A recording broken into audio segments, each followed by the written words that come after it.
All right, guys, 100 French niche fragrance houses. And the fragrance I would buy from each of those houses is the topic today in our video. And yes, this is a deep dive video. And usually when I put 100 fragrances in a video, generally the videos turn out to be around 3 hours, give or take. So yes, this is one of my long form deep dive videos. Are you ready to get back into watching these long form videos? Unfortunately, this particular video will not be cut down or chopped down, unfortunately, but it doesn't have themes. It's just alphabetical order. And I have 100 French houses, niche houses. So you're not going to find the designers here. You're not going to find brands like Guerlain, although I have Caron in here. So I left off a few. I don't have Diptyque. I have a lot of brands that have been relaunched. They were classic houses like d'Orsay, Maison Violet, Les Galions, Cherigon. Maybe there's a few others that I'm missing. But yeah, we've got 100 fragrances. You're going to learn about 100 fragrances from 100 niche fragrance houses today in this video. And it's a deep dive video. So you can watch it in chunks or watch the whole thing all at once. And if you're interested in buying any of the fragrances, you can also buy them as I'll have them tagged. Before I start the fragrances, I do want to let you guys know about ScentFest SF if you haven't heard yet. It's the first fragrance fair, fragrance trade show conference for consumers on the west coast of the United States, taking place here in San Francisco. And it's just around the corner, coming down in around 3 weeks. And you'll be able to discover 100 plus brands and around 500 fragrances or more, and a really awesome collection of brands and exhibitors with also the Osmotech and algorithmic perfumery. Plus we have around 5 to 6 panel sessions each day, and you'll be able to listen in on these interesting topics all around fragrances and the business of fragrances. And the panels are called Scent Sessions, presented by Amouage. And yes, you'll be able to meet and listen to Renaud Salmon of Amouage, the creative director of the brand. And he's doing a talk on his own at our show as well. So it's going to be an exciting time, first show of its kind on the west coast of the United States. And it's 3 days of fragrances. So I hope to see you guys here or at the show. We've got tickets selling right now. I have it linked in the info box. And again, I would love to see you here. Let's make it a really awesome inaugural show and make this a yearly thing. So hope to see you here. Get your tickets, plan your travel. There's a lot of things happening that particular weekend, so it's going to be a really fun and exciting time. So I really hope you guys can come. All right, let's start it with the fragrances. So we're going to a house I haven't really spoke about that much, but there's also this very interesting name. So it's 100 BON, but I hear some people say Sorbonne. This is a French thing, so I don't understand, but this is the brand. And I'm talking about Cacao and Orange Blossom. We're starting off with a brand that's kind of trying to get themselves out in the States because I don't think they have much of a presence. And here we've got a really super delicious offering. If you don't know this fragrance, do you know Vanilla Mudslide? This is kind of like Vanilla Mudslide's floral sister. So floral sister as in with Orange Blossom, because this is called Orange Cacao and Fleur d'Oranger. That's what it's called. So it's chocolatey, it's ambery, it's spicy. So it has that kind of the Vanilla Mudslide-like quality that I really love, but with a lot of Orange Blossom, Fleur d'Oranger. So if you like Vanilla Mudslide and you've been really, really digging it, you want something a little different, this is it for you. It's actually created by the same perfumer, Anne-Sophie Bahagel, and it's a recent love. I really, really love this one. So I hope you guys get to try it. So it's 100 Bon or Sorbonne, Cacao and Orange Blossom. Or I should say Cacao and Fleur d'Oranger. Anyway, let me know if you guys have sampled that. Add a comment below. Let's go to the house of AETHER. This is Xtraem. This is a fragrance house that does molecular fragrances. So I feel like if you're a fan of brands like Eccentric Molecules, you're going to like the fragrances of this house. This to me is super musky, very synthetic. Oh my God, I love the way this smells. Actually, it's funny. Same perfumer for both of them. It's Anne-Sophie Bahagel for both of these, I believe, if I'm not mistaken. But the Musk in Extreme is so sexy. It's a skin scent though, don't get me wrong. It's not like super loud, but it smells fantastic. It's musky, it's powdery, it's a little woody, spicy, and then there's also a little amber in there, but very molecular.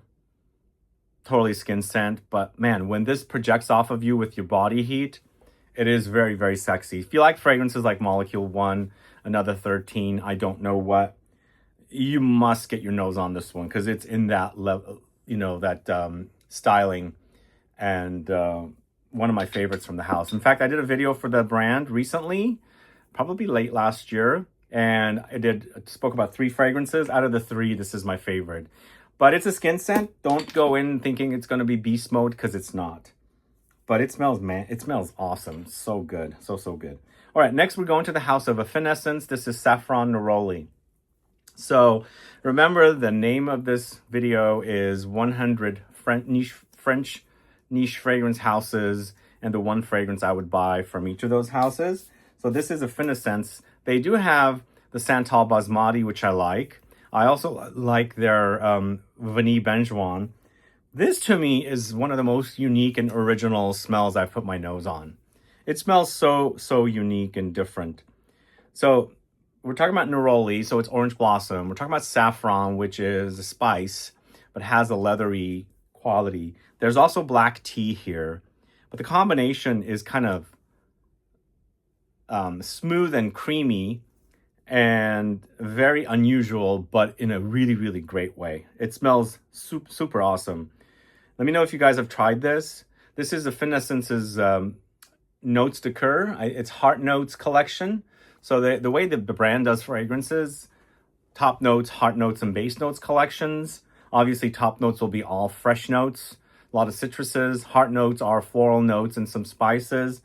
And then you've got the base notes, and they have Vanille Benjoin, which is the, you know, vanilla, and benzoin, which are base notes. But this is a heart notes. It's not as super fresh like the top notes, but it's also not super deep. But this fragrance, man, it is so, so awesome. I love it. Definitely got to get your nose on it. Safran Néroli from the house of AFFINESSENCE. Love that fragrance. Next, going to the house of AKRO. It's Smoke. Yeah, I just spoke about this fragrance yesterday. I'm sorry, my table is so cramped. I don't want anything to drop. So I've got, I think, around 60 bottles here on this table now. AKRO Smoke I discovered in 2019. As I was mentioning in the video yesterday, I smelled it at Javoy probably around April. I liked it. I didn't really go gaga over it. Then in the summer of that same year, I was at Lucky Scent in DTLA, that store, and I smelled it again. And I think the heat just totally made this fragrance come alive. And that's what I like about it. It's very smoky. I find that it's a smokier and more minimalistic take on Tobacco Vanille. So I find that you can layer the two. Because for me, when the smoke starts disappearing, like vanishing away, and it's part of the base notes you're dealing with, where it gets ambery, kind of vanillic, that's when it starts smelling a lot more like Tobacco Vanille. But the smoke doesn't totally go away, just keep that in mind. But with this, you can actually also layer with the Tobacco Vanille to give Tobacco Vanille a smoky edge. Because I find it has similar qualities to Tobacco Vanille, and also the fact that the fragrance is not super dense, it's thinner, you can kind of use it as a layering tool for Tobacco Vanille or maybe another tobacco fragrance. But to me, it's very charred and smoky, but behind it, it's also sweet and resinous and vanillic. So that's Smoke from AKRO. Great creation by perfumer, what is his name? Olivier Cresp. I kind of forgot there for a minute or second. All right, next we're going to the house of Alexandre J. It's Imperial Peacock, and one of my favorites from the house. It's super delicious. It's funny, I've actually introduced this fragrance to a bartender I know at a, not like a super fancy restaurant, but more like a diner. I've turned her on to fragrances, and she was not a fragrance person, and started out with Babylon from Penhaligon's. She complained how she hated going to Macy's and walking by the fragrances. And when she smelled Babylon on me, like during the pandemic, like 5 years ago, she instantly went and bought it. And then this is another one that I've introduced her to. She absolutely loves it, but she can't find it anywhere. It's also $400. But I do have it linked to a discounter, which is giving you about 50% off of this. What I like about it is vanillic, powdery, nutty, and slightly fruity as well. Not necessarily like super, like it's got what is it? It's got rhubarb. It's got rhubarb in the notes. So it adds this kind of slight freshness, but not like super duper fruity, because, you know, rhubarb can get fruity, but it doesn't get as fruity as other fruits. Plus, it's not necessarily a real fruit. To me, it's more like a vegetable, but to me, they make a pie out of it, so it has a fruity quality. So you have a little bit of that in here. You've got amber and spices and things like that, but this stuff is so amazing. And then also for me, there's a slight fougere-like tinge to it. Like beneath all of those notes, it gives me a little bit of like a amber fougere quality. But I love this fragrance. It's super delicious. It's a gourmand, but it's not necessarily sugary sweet, because it has other things going for it, and it smells fantastic. And it comes in one of the most beautiful bottles, as you can see. This bottle is super gorgeous. I love that bottle. We actually featured that in a Scent Club kit, but if you're in the market, get it, because there are some deals online, because Neiman Marcus sells it for like just under $400. It's like $395. You can get it for around $199 at the discounter. All right, let's move on to the next fragrance. We're going to a brand called ANOMALIA. It's Karmacoma. Fairly new fragrance. This to me does have similarities to Baby Cat number 5 from Rosendo Matu Vanagloria from Laboratorio Olfativo. So it's kind of giving me those kind of vibes. But I feel like I get a little bit more of a mineral-y quality with this one, slightly metallic. And the leather smells a bit different than the other fragrances, because this is not Dominique Ropion. It's, I can't remember. I think it's Sidonie Lancesaur, the perfumer from Robertet. But Dominique Ropion did Vanagloria and Baby Cat, and the leather in that is a bit different. This is also a bit smoother, and for me, Vanagloria and Baby Cat does come off a little bit rougher. So there's a bit of a rougher edge. This is super smooth. And it's almost like a suede leather rather than like a rougher leather. But I think it's a similar idea. It smells fantastic. If you like that DNA, you should definitely check it out. This is Anomalia's Karmacoma. So wasn't that the name of a Massive Attack album? Or a song? Maybe it was a song, I can't remember. One of those things. But that is Anomalia Karmacoma. Next, we're going to the House of Art Meets Art. And I've got Like a Virgin Unplugged. This, to me, has the qualities of Love Don't Be Shy from KILIAN. It's a orange blossom neroli with vanillic marshmallowy qualities. So it's kind of gourmand. It's really delicious. I love the way this smells. And I like that combination of the neroli working with the orange blossom and vanilla. It doesn't go green, but it does get creamy. But imagine taking vanilla ice cream and mixing it with orange blossom together. It's super delicious. You know, really, really delicious. It works really wonderful together. If you don't know this one, do try it. There's 2 Like a Virgins from the house. For me, the Unplugged is the better of the 2. I think it smells great. It's a great alternative to Love Don't Be Shy from KILIAN. It's a little different also. I don't think it's as sugary marshmallowy as Love Don't Be Shy is. This one has those qualities, but it's a bit more forward with the orange blossom neroli touches. But super yummy. Like a Virgin from the House of Art Meets Art. Next, we're going to the house of Astier de Villatte. This is Les Nuits. This one right here. So I mentioned this brand quite frequently. This is a Dominique Ropion creation. It's a violet iris combo. I think it's I think it's just iris, but to me, to my nose, I also get violet from it. It's also a little bit old school. If you're ever visiting France or Paris, I should say, go to their store. Their store is so amazing. They're known for ceramics, and the ceramics that they sell there are one of a kind, like very expensive. Go there, and then also check out their fragrances. They have a nice, huge collection of fragrances now. And this to me is one of the best from the house. It's kind of a raw form of iris. It's very buttery, but slightly green, a little metallic, but also beneath it all, there's warmth, kind of ambery warmth.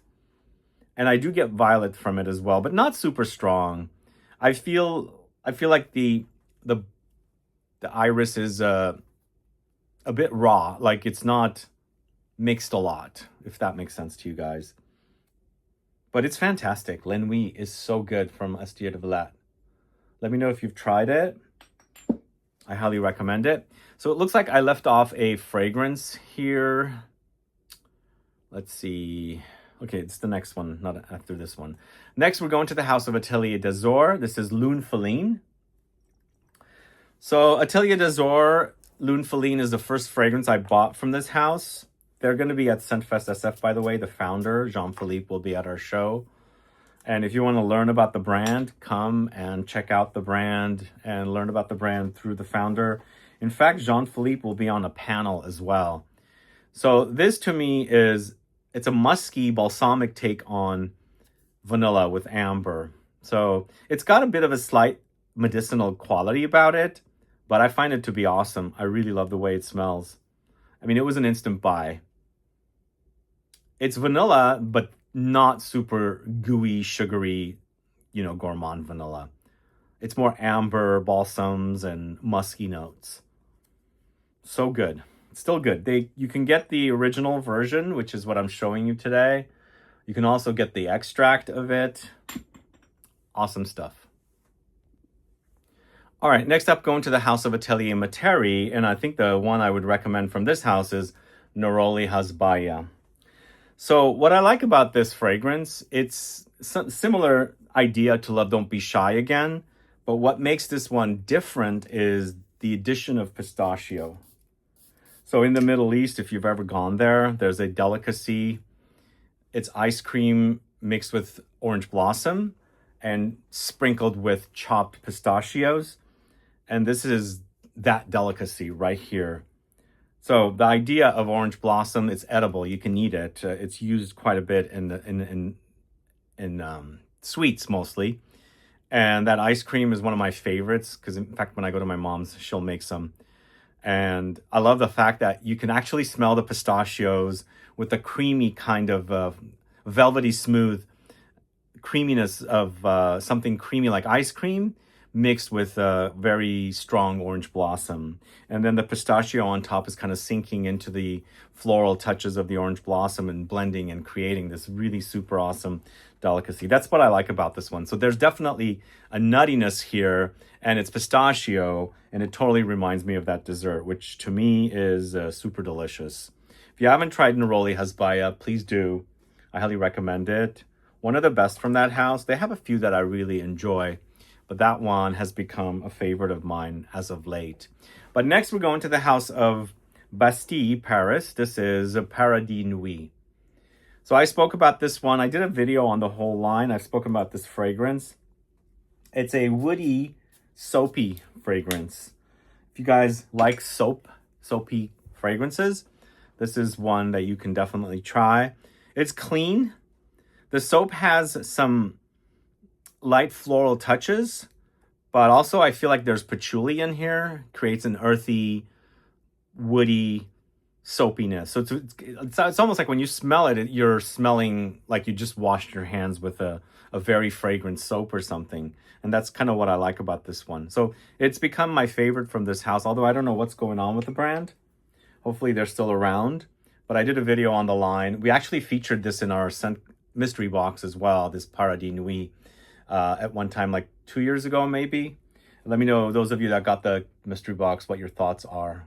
Add a comment below. So that's Paradis Nuit, and that's from the house of Bastille. So just to give you guys a little clue, those of you that have been waiting for a mystery box, we have one coming very soon. Be on the lookout. It's not going to be a giant mystery box. It's going to be probably less than 15 samples. So it won't cost as much, but be on the lookout. I feel like this will sell out really fast because it is a smaller kit.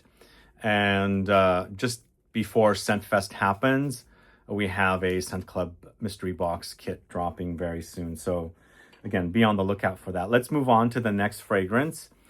This is from the house of Binet Papillon. This is number 9.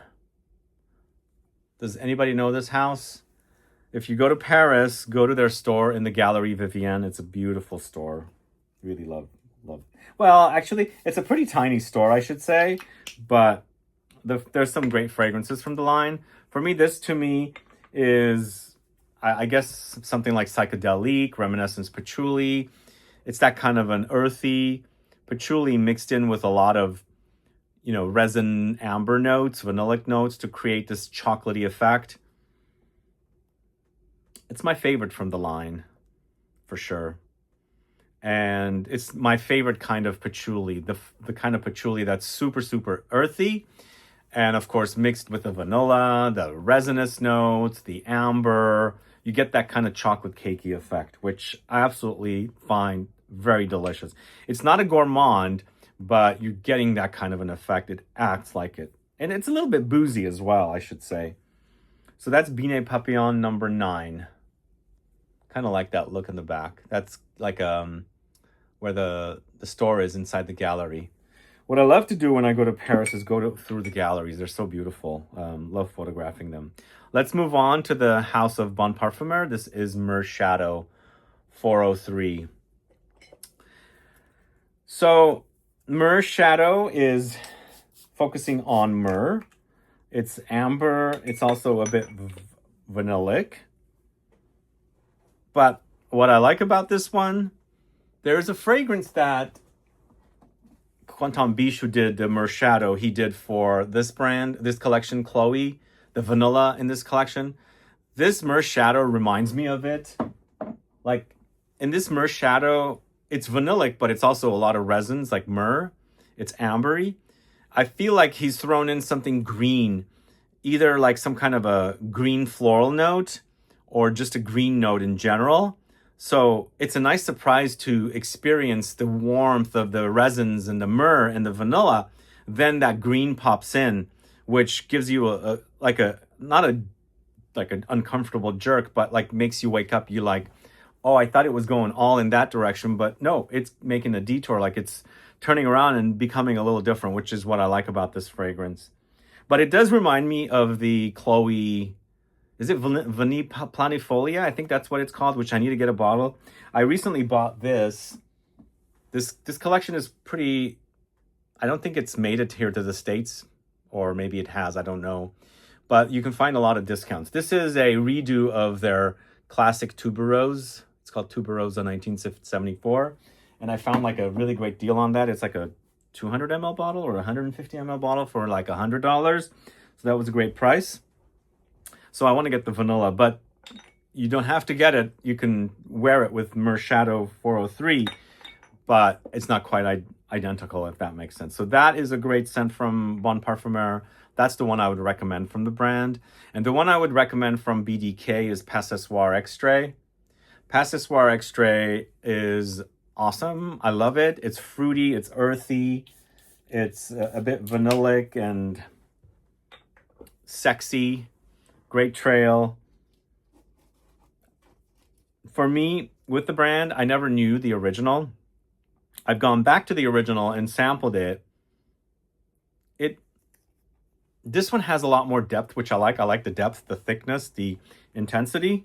The other one is lighter and kind of fun and just playful and not super serious. This one has a bit of a more serious side because it is an extract. It's stronger, more potent. And I like that about this one because it also makes for the wearing experience to be a lot more intense, and it makes more of a statement and presence, which I like. So for me, out of all the extraits that are extraits of existing fragrances, Soir is still my favorite. I liked Gris Charnel. I don't think it's as exciting of a fragrance for me as this one is. And then it was Rouge Smoking. Turned out to be super ambroxan forward. Did they launch? They just launched the Tonka, which I need to figure out a way to get and talk to you guys about it. But the Tonka is also great. My favorite of the regular line is the Velvet Tonka, so I'm kind of looking forward to checking out the Velvet Tonka Extrait. But BDK's Pas Ce Soir Extrait is awesome. Check it out if you don't know it. Let's go to the house of By KILIAN. It's Old Fashioned. So By KILIAN is probably one of the oldest niche houses I discovered after I started creating YouTube content. And for me, I started out with Straight to Heaven. Then it was Love Don't Be Shy. I was wearing Liaisons Dangerous. Then I started wearing Incense Oud, Rose Oud, Amber Oud, the original Pure Oud, then Musk Oud, and a few other Intoxicated, and then the Smoke for the Soul, and all of these fragrances. I was a big fan, but I think right now I'm preferring Old Fashioned. To me, it's super boozy, but also aromatic. And I feel like without adding boozy notes, they're creating a boozy fragrance, which is awesome, I think. That's what they've done here. I think that's also Sidonie Lancestor, isn't it? It's so good. Old Fashioned is so super good.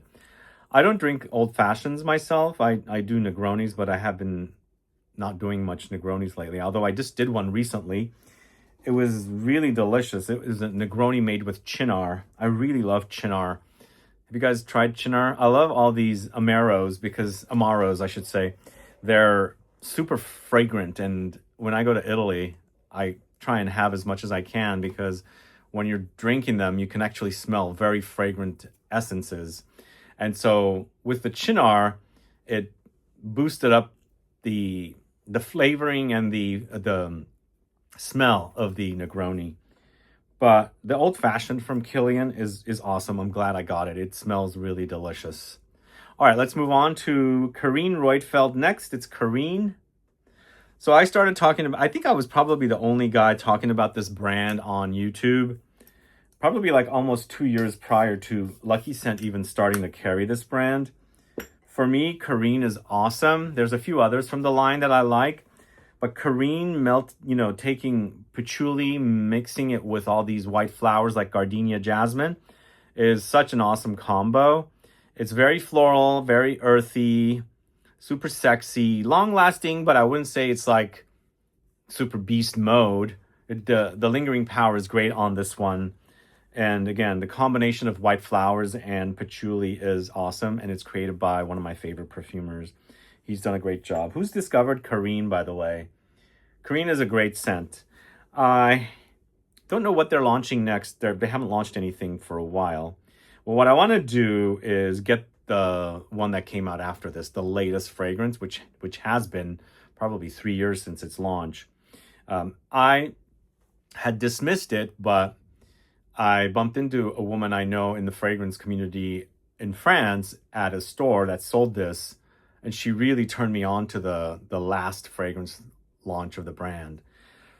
Now I need to buy that one. But for now, Karine is awesome. If you haven't tried it, please do. It's really, really great scent. I love the combination of the white flowers and the earthy woods of patchouli. Next, going to the house of Caron. This is Tabac Exquis. I am obsessed with this fragrance. This is one of the best from the line, next to the classic Pour un Homme. This is delicious. I think maybe Tom Ford got an idea to do Tabac Chocolat. Is that what the new one's called? This is a chocolate and tobacco combo, and it's done really deliciously. It's also a bit boozy, I should say. It's almost like a chocolate liqueur. This is the first time it's reminding me a little bit of Fève Gourmand, or what was it called? Gourmand Coquin from Guerlain. It normally doesn't, and I think it's the chocolate that's coming off a little bit boozy. But it's kind of smoky. It's also very warm, spicy, and definitely really delicious. I have a little fruit fly flying around. I don't know where they come in from. The windows are closed. I have air conditioning. For some strange reason, they really attack me, and They love scent, I guess. Anyway, so if you haven't tried the Carome, please do. It's super awesome. Although recently I spoke about the new one I bought from the brand called Atma. That's also great. But I think Tabak-Exquis is still my favorite. Atma is very close behind. Let's move on to the house of Chabot. This is Lait de Vanille. So the milk of vanilla, is that what it stands for? Vanilla milk?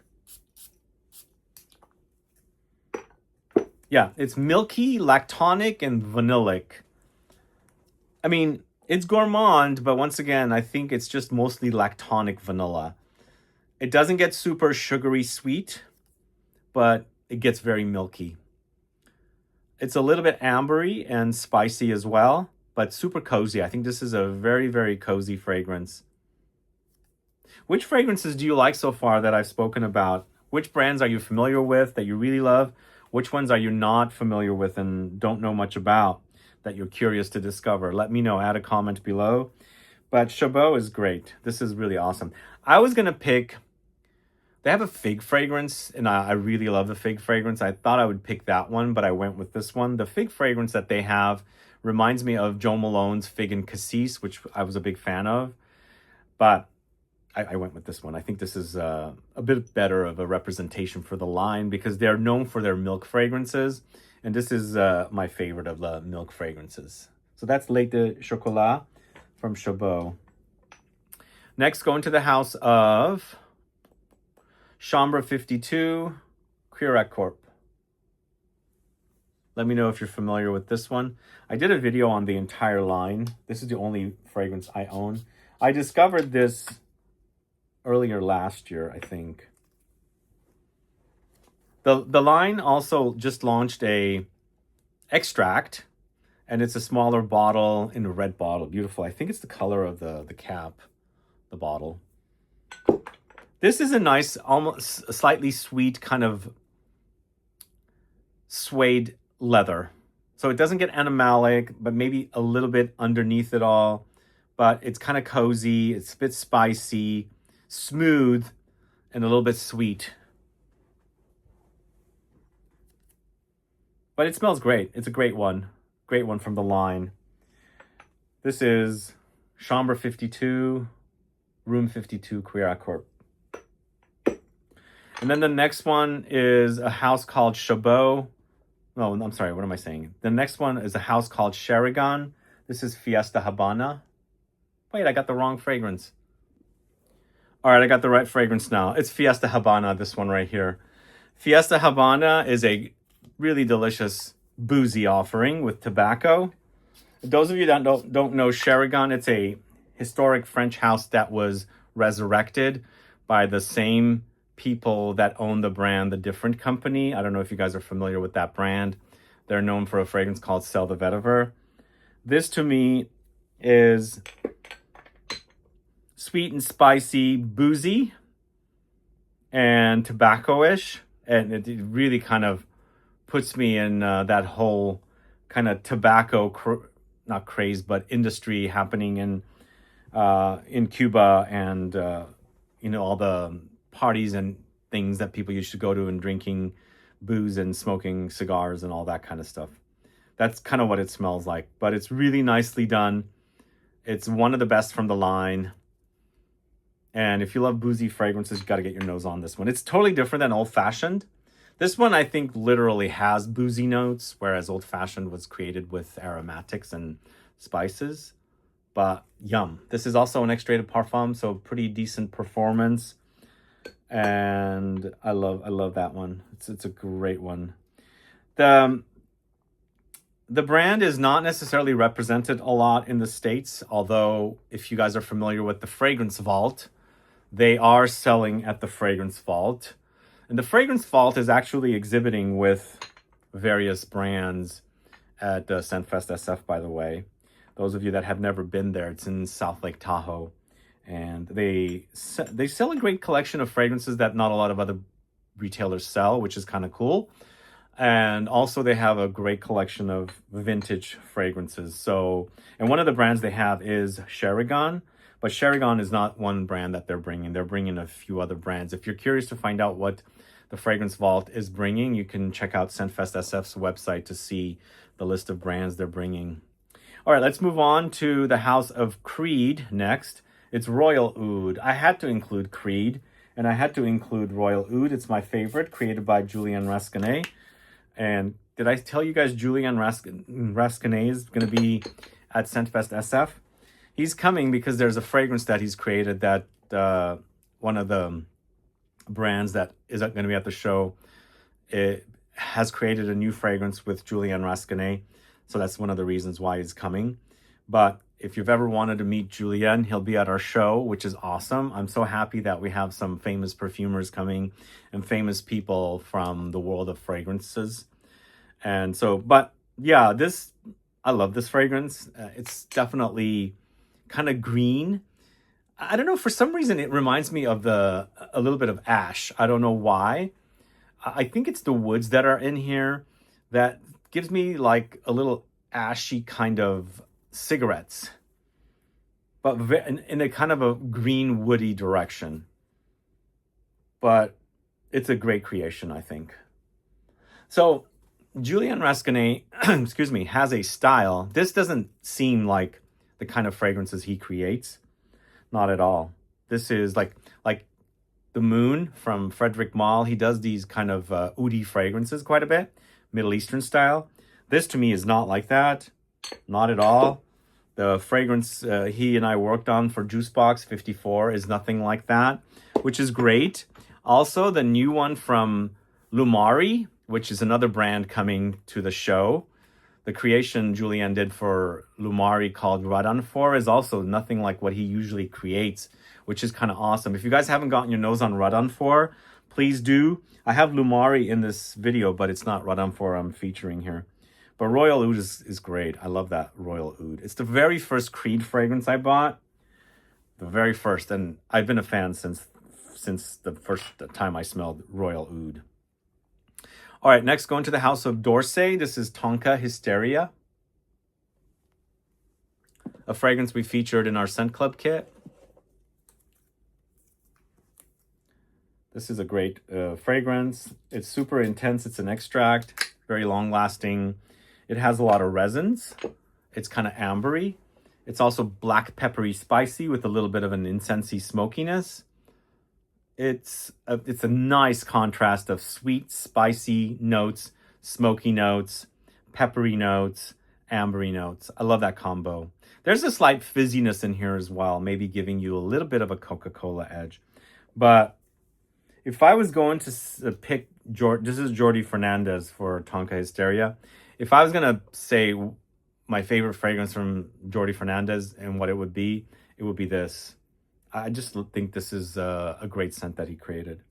One that I really, really love. Like I like a lot of fragrances he creates, but the ones that I really, really love, one of them is this. This is so awesome. Let me know if you're a fan of Tonka Hysteria. You probably would have discovered it through our Scent Club kits. Well, that was an actual featured fragrance. So I was very grateful to be able to feature that one in our kit. So let's move on to a brand I haven't spoken too much about. This is Dissident Parfums. It's Umbra Veris. It's a small independent French fragrance house that I discovered last year, but they used to be the brand changed their name. So they used to have a different name. I think it was called Sacré Francais. Now it's called Dissident. And if you're a green lover, you've got to get your nose on this. This is, I mean, it's so good. This green one, there's something mossy and fuzzy in there against all the green, juicy, luscious notes. For some reason, it reminds me a little bit of Magie Noire or Jean-Louis Scherer, but in a more modern way. But behind all that modern kind of green notes, there's something classic and mossy. It's just amazing. If you guys don't know this, please check it out. Try and figure out a way to get it. Especially if you love mossy kind of notes, green notes, fuzzy notes. Awesome stuff. Great, great discovery. For me, the brand, like I said, I discovered them last year at Paris Perfume Week. And they were called a different name. And I think this year they've changed I think they changed to Dissident earlier this year. All right, next going to the house of LK. It's Poème de Sagano. So another green fragrance from another French house, although LK is a much bigger house than Dissident. LK also is Sonia Constant. She works at the Givaudan. But this was an instant love. This is kind of like a mojito come to life. It's pulpy, it's juicy, it's very minty, and there's a refreshing iciness about it. It's just delicious. What I get from this, hot day, you're going to a cold or cool bar, sexy bar, bartender making cocktails, not a big crowd. You sit down, your body is hot because it was so hot outside, and you can feel the cold air touching your body, and you order a mojito, and the bartender is, crushing it in the mint, and that smell starts escaping the glass and hits your nose. This is what you get here. It's not boozy, but it's everything else. The mint, like with the sugar and all that. It's so good. So good. If you guys haven't tried it, please do. Poème de Sagano. Where is it written? Here it is. Anyway, LK Poème de Sagano. The brand has a few other fragrances. I really love their amber. I love their musk. Musk is so good. The orchid is okay too, but I think that is my first favorite. Oh my God, here's back. That is my favorite, and I absolutely love it. Let's move on to Essential Parfums next. This is Divine Vanille. Divine Vanille or Divine Vanilla. It had been a long time since I was wearing this, so I started wearing it again, and I wore it the other day because I have a bottle at the house, and I left for the day, and I'm like, oh my God, this fragrance is so good. It's so good. This is created by another Givaudan perfumer, but sadly he passed away a couple years ago, Olivier Pechot. It's really good. And these fragrances, although I should say, we still have some vanilla and patchouli combo in our Essential Parfums surprise boxes. You get 2 for 1. So if you guys are in the market for this or the patchouli, we even have the vetiver and the bergamot. Check those out. But to me, the vanilla is so awesome. It's really nice. From the brand, I love the patchouli. I love the vanilla. Those are my top favorites for me. And yeah, here. It's a bit fruity, the vanilla. It's tobacco with vanilla and spices. Love that. All right, so that's Divine Vanille. That is from the House of Essential Parfum.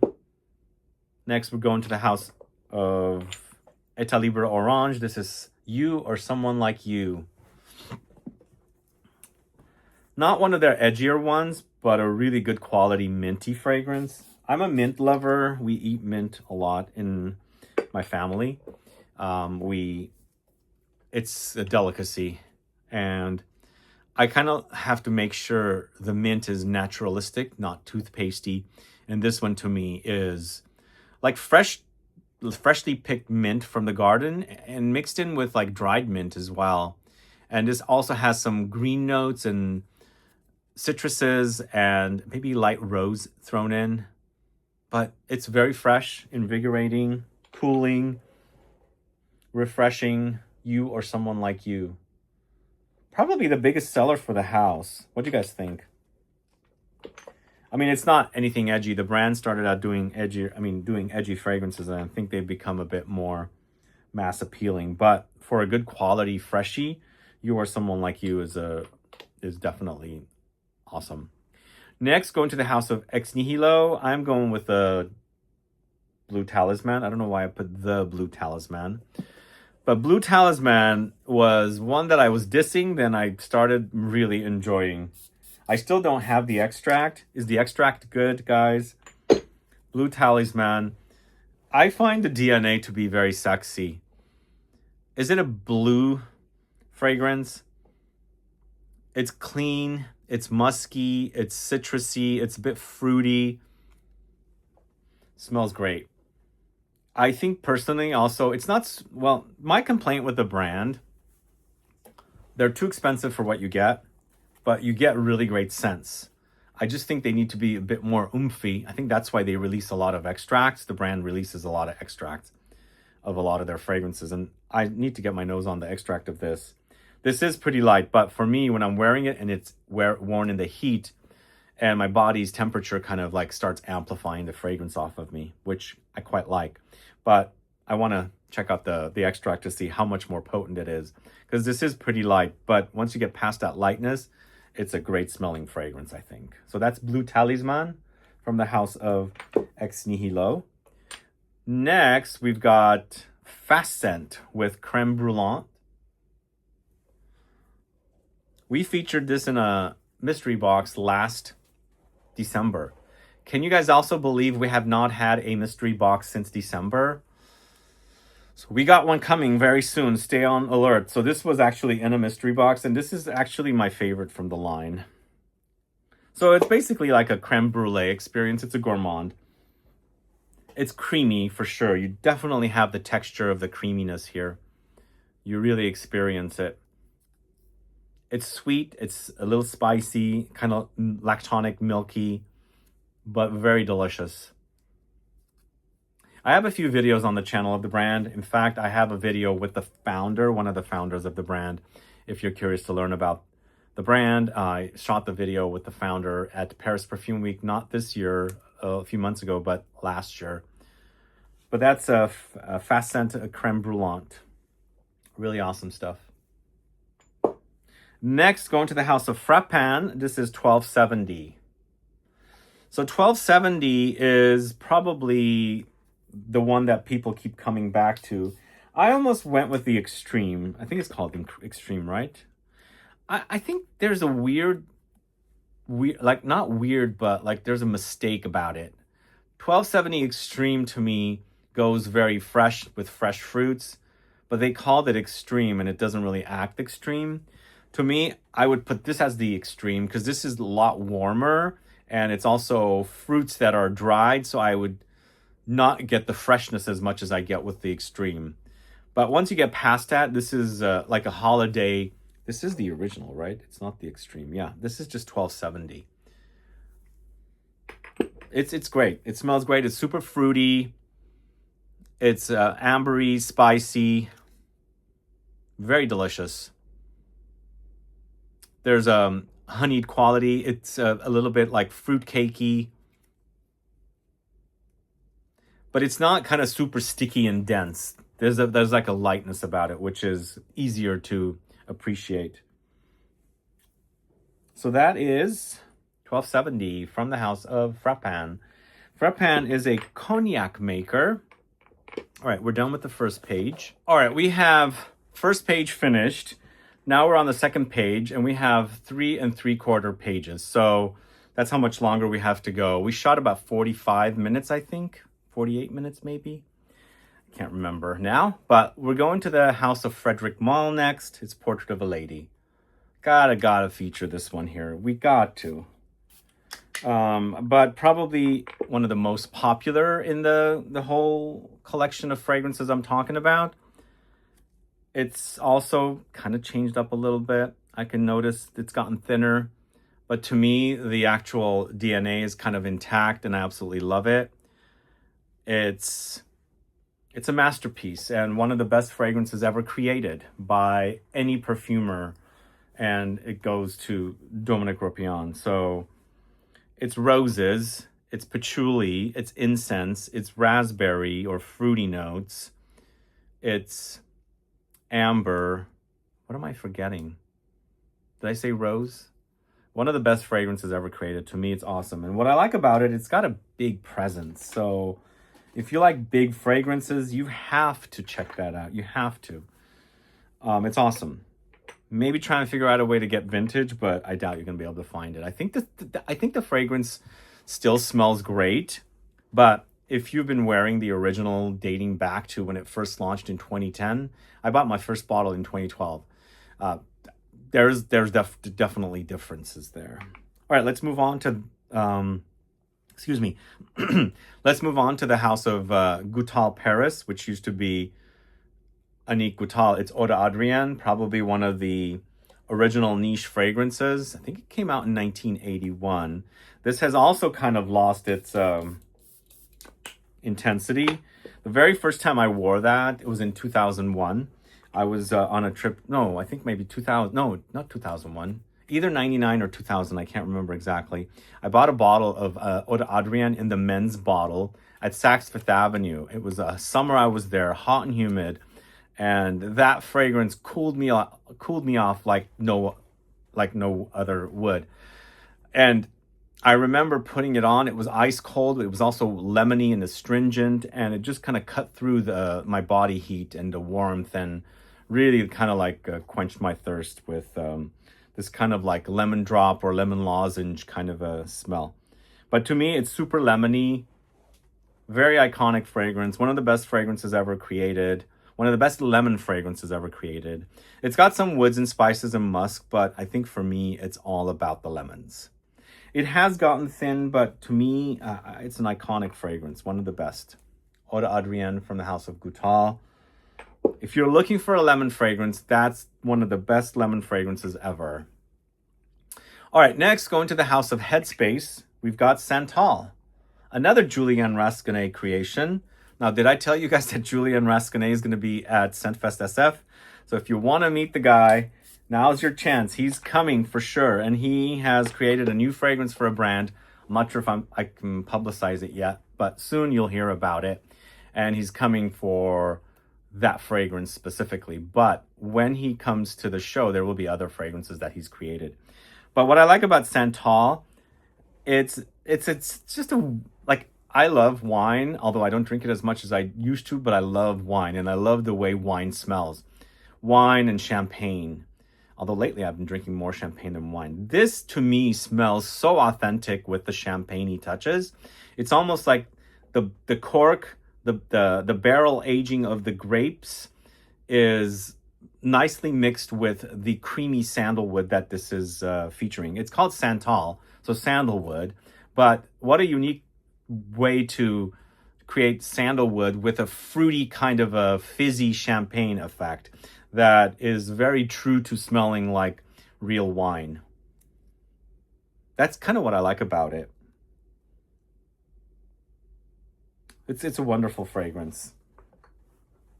Unusual but good. Santal from the house of HEADSPACE. Let me know if you're familiar with that. Next, going to the house of HEELEY, James HEELEY. This is Cardinal. You know, I have several fragrances from the house, probably about 6 of the ones in the light bottles, or clear bottles, I should say. I don't have any of the dark bottles. I need to dig in. They had a fragrance called Phoenicia that I've always wanted to buy. I never bought. But also the brand used to be sold quite a bit at Barney's. I don't know where they're sold now. This Cardinal, to me, is kind of like Comme des Garçons Incense Avignon, La Liturgie d'Azur from Javoy, and then Rêve d'Océan from the house of Orza Legrand. This is a great incense. It smells like church, but with a slight sweetness. Although it's mostly cold and cool. Imagine a very cold church, and it's cool because it's all like shaded and not a lot of sun in there. And there's the incense burning, and you have that smell, and it kind of is captured here. For me, I find incense to be cold as a note. Even though you're burning it, it doesn't have warmth to me, so it comes off cold. It's like resins themselves, like myrrh, benzoin, do have that kind of smokiness, but they themselves go warmer than just like frankincense. So this is coming off kind of cold, but beneath it all, when it gets to the base, there are some resinous, ambery touches as well that warms it up. So that is HEELEY's Cardinal. I don't know, I could have chosen several other fragrances from the house. I went with that one. Next, we're going to the house of Hellenist. It's Librata Morphe. So this is part of a Scent Club kit, number 18. If you guys never checked this out, please get the kit. It's a great scent. I love this one. So I discovered this brand last year at Paris Perfume Week. I discover a lot of brands at shows that I go to. And that's exactly what I was trying to build, or I'm trying to build with ScentFest SF. So I wanted to open it up to the public. It's a great way to discover brands. If you've never been able to smell, you get a ticket, you get a 3-day pass. You have access to over 100 brands at our show, and they'll bring all their fragrances, or most of their fragrances. So by the time you're done with all the booths, you would have over 500 fragrances to smell. So I discovered Hellenist last year at Paris Perfume Week. I shot a video with the founder, and this was an instant love. For me, it has some touches of Dior Homme, intense Dior Homme Parfum, but it's different that it has violet and a slight nuttiness as well. Although it's using hazelnut wood rather than the actual nuts themselves. But I do get a slight nuttiness, and I think sometimes woody notes like vetiver and things like that do have a slight nuttiness. But to me, it's a really great combo of iris, violet. There's a bit of a chocolatey edge in there, done very deliciously. So it's not gourmand, it's powdery, but there's a creaminess a little bit. Super awesome. Yeah, this was in kit number 18. If you guys didn't try it yet, kit 18 featured Fava Vanilla from Sarah Baker. It's got that one, and there's a L'Orchestre Parfum fragrance in there as well. What is it called? Liquor BPM. So those are the 3 fragrances in that kit. All right, next, going to the house of Histoire de Parfum. This is 1740 Marquis de Sade. So 1740 Marquis de Sade is one of the earlier loves. Although we used to have a store in this city called Gumps. Love that store. And early on, they used to sell some niche fragrances. The store closed. I think they went out of business, but I think there's a smaller footprint of them without fragrances somewhere in the city. But that's where I discovered Histoire de Parfums, and they were actually clearing out fragrances. So I bought a bottle of Moulin Rouge, their fragrance, which is sold in their boutique in Paris still. I thought it was discontinued, but I bought a bottle of Moulin Rouge. It's like one of the first earlier super powdery fragrances that I owned, which I still like, and I'm happy they sell it. But right after that, this is the one that I discovered from the brand, and I really love it. It's Immortelle. It's got patchouli. It's boozy. So Immortelle is not necessarily. I think it's a polarizing note, by the way. If you're not a fan of Immortelle can be grassy, kind of syrupy, molassesy, maybe a little bit of curry. It's also known as a curry plant. It's known as Helichrysum, Immortelle, everlasting flower. In fact, L'Occitane has products for the face made with everlasting flower, Immortelle, that I really, really love. And you can kind of smell it in there as well in the product. But this to me is very, very sexy. It's a bit leathery as well, inspired by the Marquis de Sade. Great scent. It's a great way to discover the brand, although they just came out with a fragrance from the This Is Not a Blue Bottle series called Sold Out. All right, next, going to the house of Houbigant. This is Fougère Royale. This is an earlier, well, they've got some great news about this fragrance. This is so I used to say it was reformulated, but it was reimagined, I think. This version, it's not a reformulation of the original from the 1800s. So this came out in 2010, created by, what's his name? It'll come to me. Anyway, so it was a reimagining of the original Houbigant Fougère Royale. And the brand launched with the original Fougère Royale in the late 1880s, which, if you come to ScentFest SF, you'll be able to smell the original Fougère Royale, the way it used to smell when they first launched it. Now that is going to be so awesome with the Osmotech there. They're bringing 25 fragrances that some are discontinued that you can't smell anymore. Some of the fragrances are around still, like Fougère Royale. and you could smell the original. Also, Coty's Ambre Antique. They just relaunched it, but I got a bottle of it from the Infiniment Coty collection. You can smell the original. But also, Coty Chypre. You can smell it there. You can't get that fragrance anymore. But that's a great exhibit. But with this, the Fougère Royale, if you don't know anything about it, it's a very modern take on a classic fragrance. Fougère means fern in French.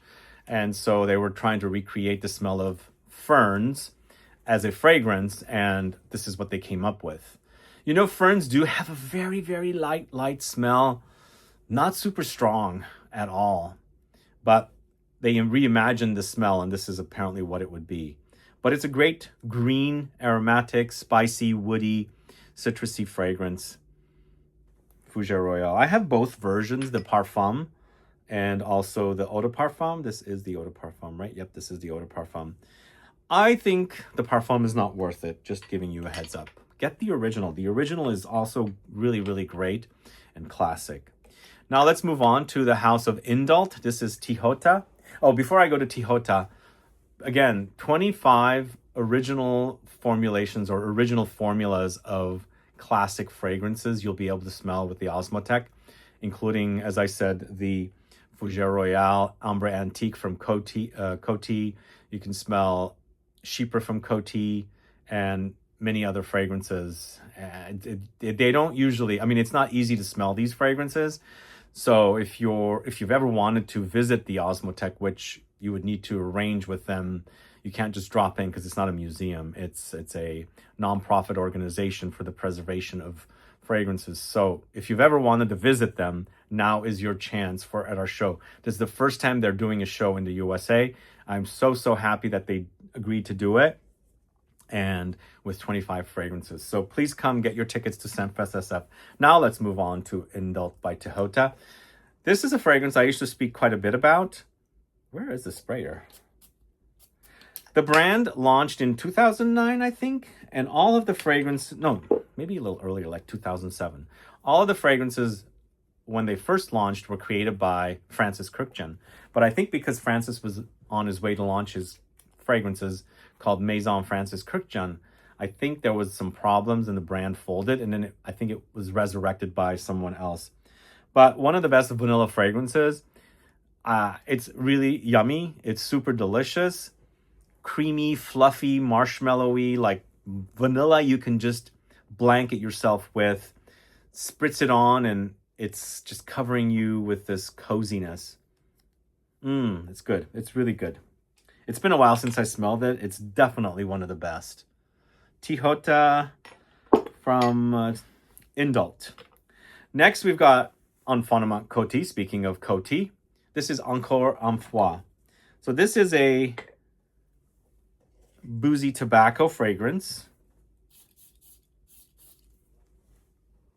created by Fabrice Pellegrin of Firmenich.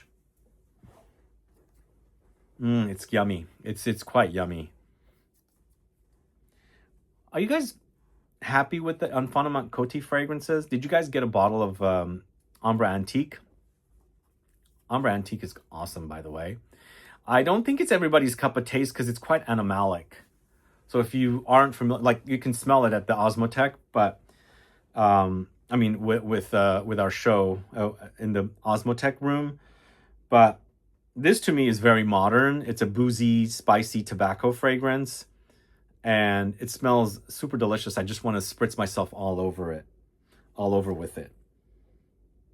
This definitely is one of my favorites from the original lineup of Infiniment Coty fragrances. All right, next, moving on to the house of Initio. This is Narcotic Delight. So Narcotic Delight was not a love at first sniff. There are the occasions when I dismiss a fragrance and then I come back to it. I don't usually come back to a lot because I'm deciding on fragrances and I move on from them. And some just don't work. But this one, for some reason, it grew on me. Like Baccarat Rouge. I had not really enjoyed Baccarat Rouge, but I started smelling it and smelling it and smelling it. Does that mean I'm forcing it on myself? Does that happen to you guys? Do you force fragrances on yourself because other people really love it and you force yourself to wear a fragrance so you can end up loving it as well. Let me know if you've ever done that. I don't do that on purpose because I judge pretty quickly if I like a fragrance or not. If I don't come back to it. If I kind of like it, yes, at that time I will come back. That's what happened with this one. It grew on me quite a bit. It's a boozy fragrance once again, a bit cherried, a bit syrupy, but also kind of powdery. But yum. It is very, very yum. I prefer this one way more than Side Effect. I don't get Side Effect. I don't know why it's one of the most popular from the brand. I'm fine with it. I think also because I don't like it because it reminds me of Jazz Club from Margiela. Something about it is similar. I just don't get that fragrance, and that's kind of why I don't get Side Effect. And that one I've never come back to. I've dismissed it. I've come back to it. Still do not like it. But this one is great. Let me know your thoughts. I could have put something like Musk Therapy, which I really enjoy, or the new one with the white flowers, Lift Me Up, but I decided to put Narcotic Delight because it's a bit older. Anyway, let's move on to Jacques Fat next. It's a Curacao Bay. Curacao Bay, created by Cecile Zarokian. I remember when this launched with 3 other fragrances. It was a total of 4. And these really tall bottles. And I only have one of those bottles still. It's the green water. I remember Barney's here got them, but they didn't really put them out. Like they weren't like displaying it out where people could see it. And when I smelled this fragrance, the Curacao Bay, I quickly dismissed it. I did not care for it whatsoever. But this one I've also come full circle to. I think it's because the marine... Am I getting attacked by that? I think it's the marine notes that really rubbed me the wrong way with this one.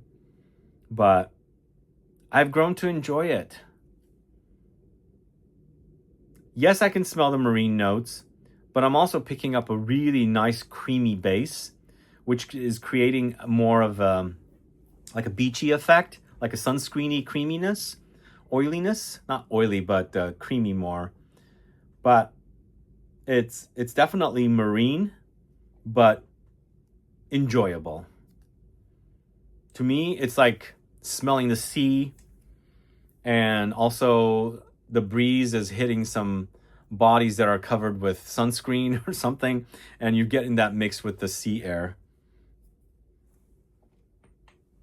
That's Curacao Bay from the House of Jacques Fat. All right, I think because there's a, if you, it's bothering me. I need to kill that thing, but I can't find it right now. But I feel like I get a little itch, and I think it's near my ear. So if it's attacking me, let me know. Although it's going to be too late by then. Let's move on to the House of JUS. This is Icy Fizz. So it's another ice cold fragrance. This time it's a fougere with tea. It's a very modern take on a barbershop fragrance. It's minty, it's clean, it's crisp, it's frozen, it's icy, as I said. That's why it's called Icy Fizz. But it's fresh and perfect for warm weather. But you can also pick up the tea. The tea is there, not super strong. So I wouldn't call it personally a tea-focused fragrance. It's definitely an aromatic, fougere-like fragrance with the presence of the tea, which adds a nice cozy layer. But it's super cool and crisp. Definitely has become my favorite from the line. I love that. If you love clean fougere fragrances that are kind of ice cold, definitely check out this fragrance. It's called Icy Fizz. All right, next up, going to the House of Jeroboam. It's Insulo. I almost put Kunamo, which has become a favorite of mine. But for me, it was always about Insulo. When I first discovered the brand at Javoy, I bought 3 fragrances: Insulo, Oriento, and Mixado. But for me, Insulo is the best. And Kunamo is really close behind it. By the way, look at how dark the strip has gotten. Once again, it's a spicy vanilla that's very delicious. It's slightly boozy and not necessarily syrupy. It's on the dry side. So there's woody, ambery touches in the base. But man, it's good. It's also very long lasting. The brand started out with just 30 ml bottles. They're also Extrait de Parfum, so they're long lasting. You just carry your 30 ml bottle everywhere, and it's not a large bottle. But lately they've been, you know, releasing the large bottles, and I don't know. You guys buy 30 ml bottles or do you buy 100 ml bottles? So if you, the 100 ml bottles are more expensive, but if you do the math, if you buy 250 ml bottles, it's going to be more than a 100 ml bottle, if that makes sense. So it's always a better deal to go for the 100, but sometimes you won't wear fragrances as much as other people do. So maybe the 50 ml, or in the case of Jeroboam, the 30 ml would do. Jeroboam only has 30s or 100s. But this Insulo is just super delicious. Really yum.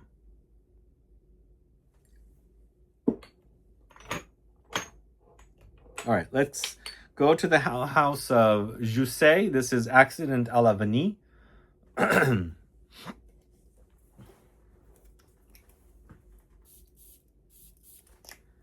This is an over-the-top gourmand vanilla. To me, it's very vanillic, a bit fluffy, but also cakey. There's a little bit of a toasty kind of nuttiness in there as well, but it's quite yummy. Very popular from the house. And I just lost it. But let me know what your thoughts are on Accident à la Vanille. Who's a fan of the line? They are known for gourmands. I don't know what else. I don't think they do anything else, right? I think they're pretty much gourmand brand. And it's quite yummy. Really yummy. Very long lasting as well. Vanilla lovers united. This is perfect for. See, I prefer more like the spicy kind of vanillas, not the super duper gourmand ones, but this is actually smelling quite yummy. But if I had to pick between Insulo and or Accident à la Vanille, 9 out of 10 times I would go for the more spicy ones. But sometimes fragrances like Accident à la Vanille are a bit more of a breath of fresh air. Plus, they're so cozy, so yummy. They really remind me of dessert. And this definitely does. It's like a vanilla cake to me. All right, so that is Accident à la Vanille from the house of Joussé. Excuse me. It's been a long time since I've done a long form deep dive video. I did a couple that were probably around 75 fragrances each. And so we've got 100 fragrances in today's video. And we haven't reached 50 yet. So next we're going to the house of Javoy, sister house to Jeroboam. This is Psychedelic. I've got to feature Psychedelic here. Psychedelic is a fragrance we featured in the Scent Club kit. In fact, it was in Scent Club kit number 3. And to me, it's one of the best patchouli fragrances on the market. Super boozy, ambery, chocolate cakey, very earthy, not super sweet, but resinous, balsamic, but very, very yummy. Definitely, hands down, the first time I smelled this, it was like, love it first sniff. Like, I want a bottle of this right away. And I need to just bathe in it. Super yum. But do you guys get the booziness? So again, they're not using boozy notes. They're not using gourmand notes. There's no chocolate in this.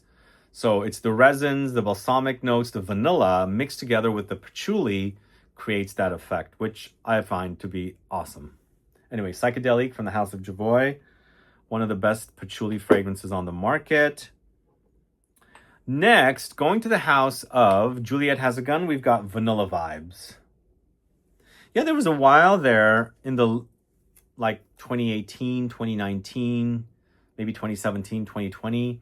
Juliette Has a Gun was doing some great fragrances. I remember when I first smelled Vanilla Vibes, I was like, wow, salty vanilla. Is that the trend? It's a good one. But this is actually more beachy marine salty vanilla. So it's not going super gourmand, but more like sunscreen. But there's warmth there.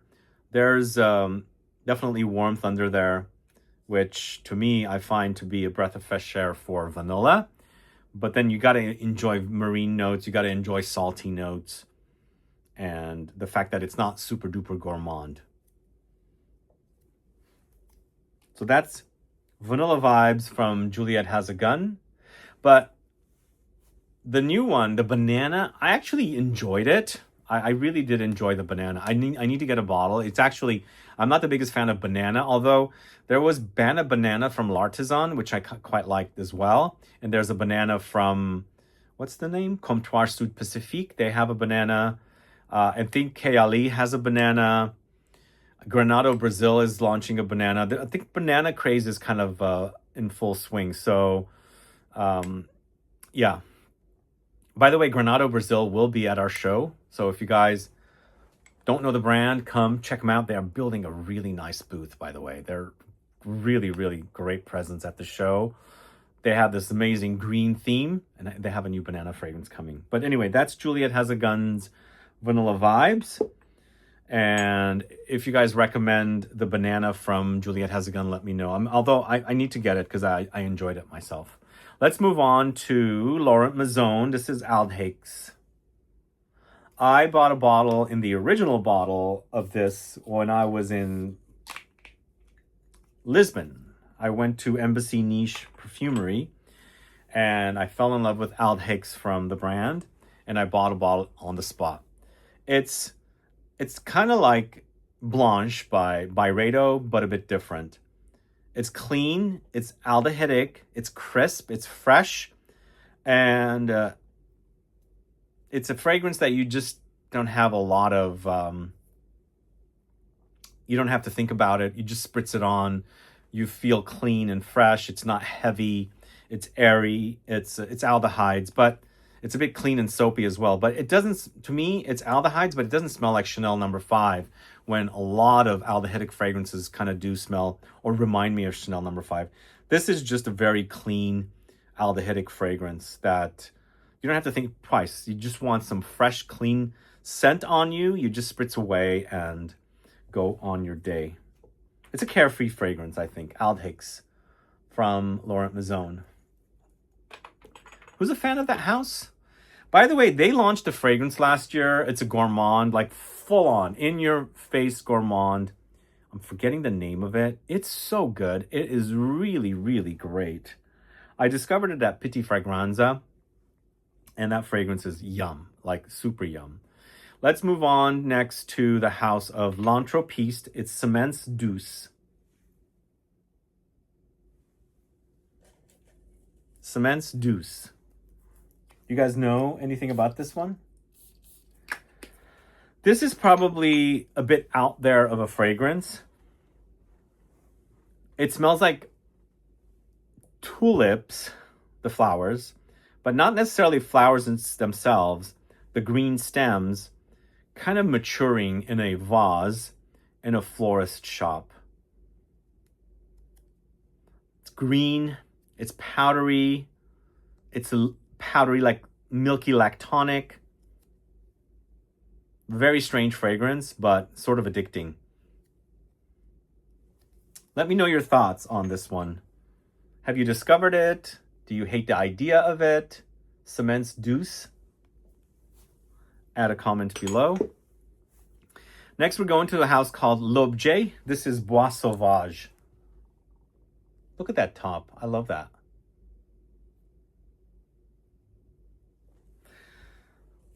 Does Bois Sauvage, is that a problem?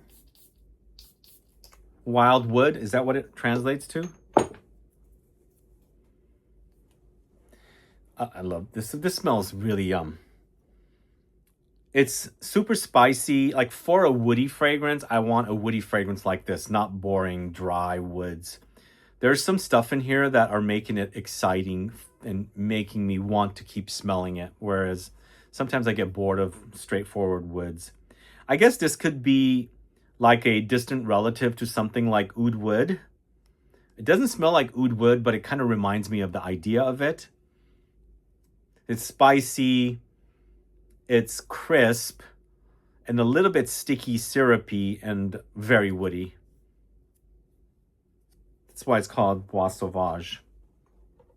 Not Dior Sauvage, but Bois Sauvage from L'Objet. All right. Next, we're going to the house of Les Galions. This is Fervor. So I did a video on three fragrances from Les Galions late last year. If you haven't caught my video, please do. But I discovered Les Galions around the same time I discovered Atelier des Ors at the store, Javoy store. So although I should say, they were in different bottles. Now they've redone their bottles, and I find these bottles super sexy. I just love these bottles. I think these are Pierre Dinan or the grandson, I can't remember. And I do have a video on the channel with Pierre Dinan, the bottle designer. So if you are curious to learn about Pierre Dinan, who's designed so many bottles, this is his bottle right here, by the way. He designed that opium bottle, that particular one. So Fervor is amber. It's an amber fragrance, very spicy and resinous. It's a little bit dark as well, not super sweet. Like sweetness kind of brightens fragrances up for me. This is sweet, but I wouldn't say it's super duper sweet. But it's a great amber. And it comes in the most beautiful bottle. I just love this bottle. When the brand redid their bottles, I was like, oh my God, those bottles are super gorgeous. It is a bit classic, but I love it. What do you guys think? And have you tried the brand? That's a resurrected brand. By the way, Les Galions used to be around a while ago, and it's been brought back. Anyway. All right, next, going to the house of, where are we? So it's Les Jardins Retrouvé, the brand Les Jardins Retrouvé, and we're talking about Mousse Arashiyama.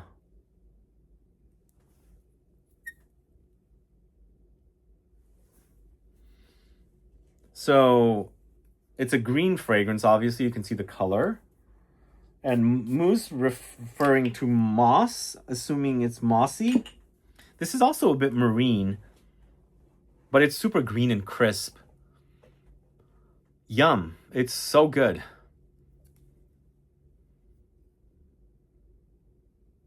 It's almost like reminding me of the Cement's Douce is green, but not as green as this. But it just imagining the stems, lots of like vegetation in a florist shop where it's not flowers, it's just the green vegetation that they have that they use for arrangements. And then if anything is like thick stems and you're chopping through and maybe there's some like juiciness in there and you could smell like the fragrance, that's what it's kind of reminding me of. The word calamus, do you guys know that word? Kind of smells a little bit like that. Anyway, that is from Les Jardins Retrouvé. That is Mousse Arashiyama. Then we're going to talk about Les Eaux Primordiales. It's Vanille Supermassive. One of my favorite fragrances of the last several years. Featured in a Scent Club kit. It's a vanilla that's not gourmand once again. It's super spicy, woody, and musky. I love this. One of the best fragrances ever created. The vanilla is dry. It's a little peppery. There's caramel thrown in, but it's not sticky. It's just a very dry take on vanilla with a ambery, woody kind of musky base. There's also the note of pine in here, which I can kind of understand why it's in there. Give the fragrance a bit more of a masculine edge, I think. I mean, you've got caramel in here, but I think that caramel just rounds things out. It doesn't really stand out. Love it. That is Vanille Supermassive from Les Eaux Primordiales. All right, next, we're going to the House of Liquid Imaginaire. This is Dom Rosa Millésime. So it's the second champagne-y fragrance. I prefer the Millésime version. That's why I'm recommending it. And to me, once again, it smells naturalistic like wine. It literally smells like wine. I mean, I've gone to many wine tastings, Napa Valley around here. We've got wineries all over California. So I go to them occasionally, and this to me smells just like wine. And when they capture that winey kind of smell naturalistically here, it makes the fragrance smell even further naturalistic, and that's what I like about this. But I think it's rose and fruity notes that's kind of making that effect. If you like really focus on the smell, you can pick out the rose. But when it's just blended in, it doesn't smell like rose, you know? But it's good. It's a good one. That's also a Sonia Constant creation. She did Poème de Sagano, remember? From LAK. Dom Rosa Millésime. Really, really great stuff. Next, going to the House of Lumari. It is Porthole, but I do want to say Radon 4 is great. It's a Julian Rascanet creation, but it's getting close to taking over the #1 spot of my favorite Lumari, but still, I think Porthole is a favorite. Porthole is a salty, fruity, caramelly, not really marine fragrance. And it smells great. I've turned this on to somebody recently and they are just obsessed to the max with it. Obsessed to the max with it. But the fruitiness and the caramel and the salt together, it's yum. Who's a fan? Have you guys checked out Radon 4 from Lumari? And do you prefer Porthole over Radon 4? Let me know. Add a comment below. I'd love to find out. But Porthole, I mean, we featured this in the Scent Club kit like 3 years ago? 2 years ago? I remember people were crazed for this and the brand had run out of stock. They brought it back. It ran out again and then they did the rebranding. By the way, Lumari is going to be at our show. So if you want to discover Lumari, come to Scentfest SF. It's they'll be bringing all of their fragrances. All right, let's move on to the next fragrance. It's from the house of L'Orchestre Parfum. This is Piano Santal. No, I think we featured Lumari Porthole in 2023, so it's been 3 years. But Piano Santal was in a kit in 2024. So Piano Santal, it's another sandalwood fragrance, but it's milky. So sandalwood generally comes off milky creamy. This is also addition of milky notes or milk as a note. It's a very, very cozy fragrance. It's musky, it's milky, it's woody. Together, the combination is awesome. It makes for a very cozy wear. It might go a little slight bit animalic, but not super duper. But I love the way it smells. It's like soothing.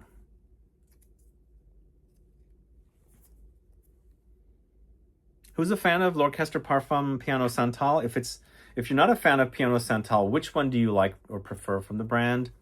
We've featured several of their fragrances. In fact, we have Liquor BPM currently in kit number 18. And we've also featured Piano Santal, and we featured one other fragrance with Vanilla Mudslide, which is completely sold out. But Piano Santal, super awesome. Check it out. And they will be at Scentfest SF as well, guys.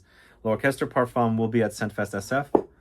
If you want to come and meet the folks behind the brand, it's time you get your tickets. All right, next, going to the house of Lubin. This is Corrigan. This is another historic French house. And also, The Osmotec will have a classic Lubin in its original formulation for you to try. But Corrigan, actually, it is an interesting story. Corrigan is created by Thomas Fontaine.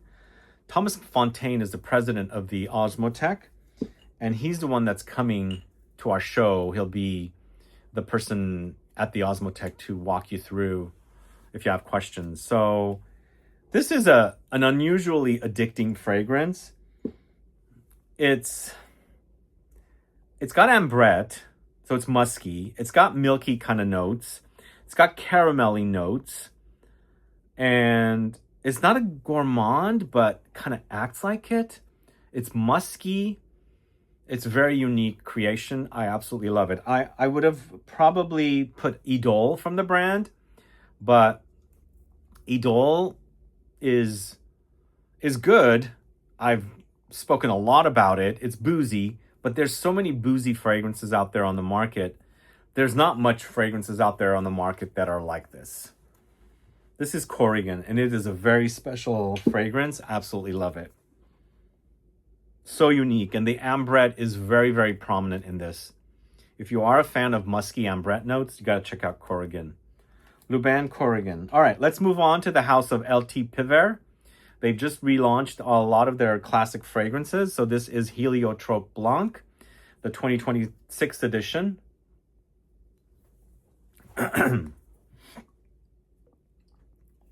I have recommended Heliotrope Blanc so much on the channel as a cheapy eau de cologne concentration fragrance. So now they have an eau de parfum version of it.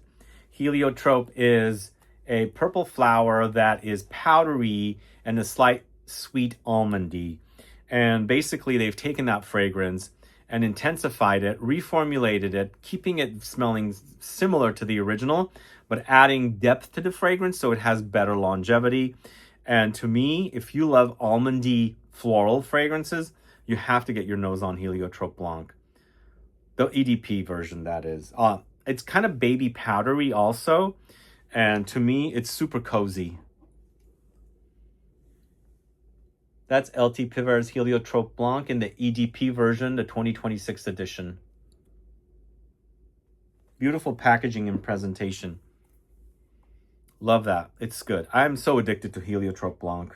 And I'm so happy that it's now available in EDP, Eau de Parfum concentration. So let's move on to the house of M. Micallef. This is Ylang in Gold. I was going to go with Note Vanille. I went with Ylang in Gold, and I think Ylang in Gold is, more... I mean, it's been around. It's a bit more popular, I think, than Note Vanille. Note Vanille is good, don't get me wrong. It's just, I feel like there's a lot of other fragrances like it, but there's not a lot of fragrances like Ylang in Gold. So it's a bit more original. Ylang in Gold is about ylang ylang. It's a gourmand ylang ylang fragrance. So it's kind of tropical. It's a yellow floral note, slightly banana-ish, and there's ambery vanillic notes here in the base. And it used to come in a different bottle. They changed it. It came in a bottle that you shook it, and it made these kind of like textures. So they changed that, and they just put it in a bottle that it's not clear. But for me, I find it to be unique. It's kind of sweet, it's floral, it's yellow, it's ambery and vanillic, but ylang ylang kind of goes banana. It doesn't smell like banana, it's a texture thing more. Maybe a slight bit of smell too, but more texture. But it smells great. Ylang in Gold, let me know if you're a fan of it. That's from the house of M. Micallef. Let me know if you've tried that. Next, going to the house of Maison Crivelli. It's Tuberose Astral. Yeah, this one, I almost put Safran Secret. I went with this one. I love Safran Secret, but this one to me, it's got a more presence. It's a bit creamy. The Tuberose is on the creamy side, and you kind of can tell that it's a Canton Biche creation because it's got his signature all over it. And it's a very modern tuberose with those minerally kind of spicy touches that Quentin Biche is known for. It has a little bit of cumin that pops through on my skin. But man, it's good. Really long lasting. It garners compliments. It's potent. It's modern. It smells great. Like, before this, my favorite of the red bottles was Patchouli Magnetic, which to me was super polarizing. But I really loved it. And I also got compliments from it. But I feel like this is a bit more universally appreciated and still get compliments from it. Safran Secret, I don't think I've ever gotten compliments from it, but I really love it. But I think this is a bit more of a popular offering. So that's Tuberose Astral from Maison Crivelli. So we're done with the second page. But what I'm going to do is, since I have a few more fragrances here, I'm going to finish off the fragrances, then pause the video. So I actually originally was going to go with Baccarat Rouge as the Maison Francis Kurkdjian fragrance, but I decided to go with Absolute Pour Le Soir because you can now get it on the website. Also, you can get the Cologne Pour Le Soir now too. I heard it's announced. Well, I saw it announced. I actually scored a Cologne Pour Le Soir probably 4 years ago from someone that was getting rid of their collection. So I have a whole bottle of it, the big 200 ml, the original. So I don't need to buy the new one now, but maybe, because it does come in a large bottle and it's quite expensive also. So maybe I will. But for me, I am so happy Absolute Pour Le Soir is back. And it's maturing nicely in this bottle, smelling very similar to the original. So I've put the original away because I only have like a little bit more than a quarter left in it. But this to me is a naughty amber, I think. It's very kind of musky, animalic, and very honeyed.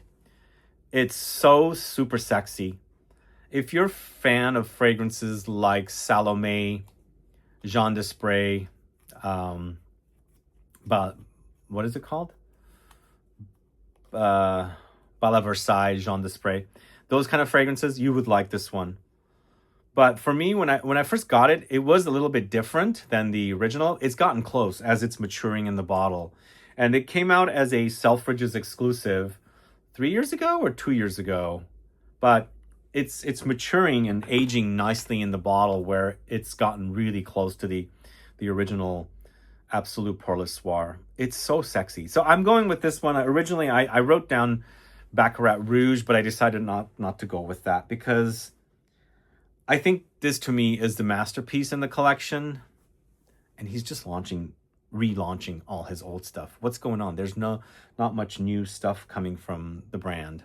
What was the newest fragrance that was launched from MFK? I don't think anything has been new except for that green bottle one, which I don't remember right now. But if you want to check out MFK, go with Absolute Pour Le Soir. It's super sexy. But keep in mind, it's animalic. You might not like animalic fragrances. All right, next, going to the house of Maison Mataha. This is Escapade Gourmand. Are you a fan of Escapade Gourmand? This, to me, is a super fluffy vanilla. Well, that's what I hate about bottles. The cap doesn't sit on and it just falls. That's what just happened. Thankfully, nothing fell down. All right, this is so fluffy, this Escapade Gourmand. Yum. It's a bit butterscotchy, caramelly, but it's almost like I'm whipping whipped cream and I'm putting in the vanilla, and it's got that fluffy texture, but it smells of vanilla. That's kind of what it smells like here. So yum, so delicious. Like, it's very lightweight and airy. And, you know, when you're whipping that whipped cream, it becomes so airy. The whipped cream, it's creamy, velvety, smooth, but still very airy. And then you've got all that not caramel, but the vanilla in there. It smells like cooking vanilla, like the expensive cooking vanilla that you would buy for like $30 a bottle or something. And I love that about it. I used to cook and bake a lot. I I don't do it much anymore because I do 3-hour-long videos. But yeah, I used to bake a lot. I used to cook a lot, and I don't do that much. It's a fun thing to do that though. All right, let's move on next to, not that one, this one. This is Maître Parfumeur Gantier's Ombre Presso, probably one of the best ambers on the market. If you don't know this one, you've got to know it. Ombre Presso is super awesome. This is a fragrance from the late 80s, and it's, again, a classic historic house.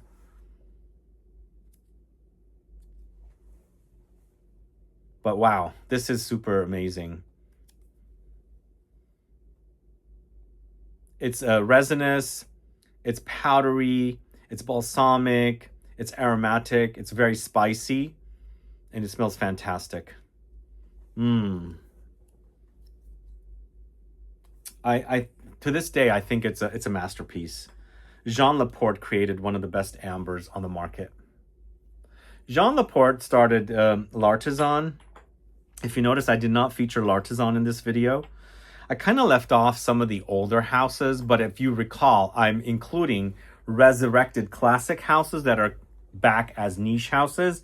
I wanted to make sure this is a niche video. No designers were included, and not some of the, like I wanted to put Diptyque, but they go back to the 60s, L'Artisan to the 70s.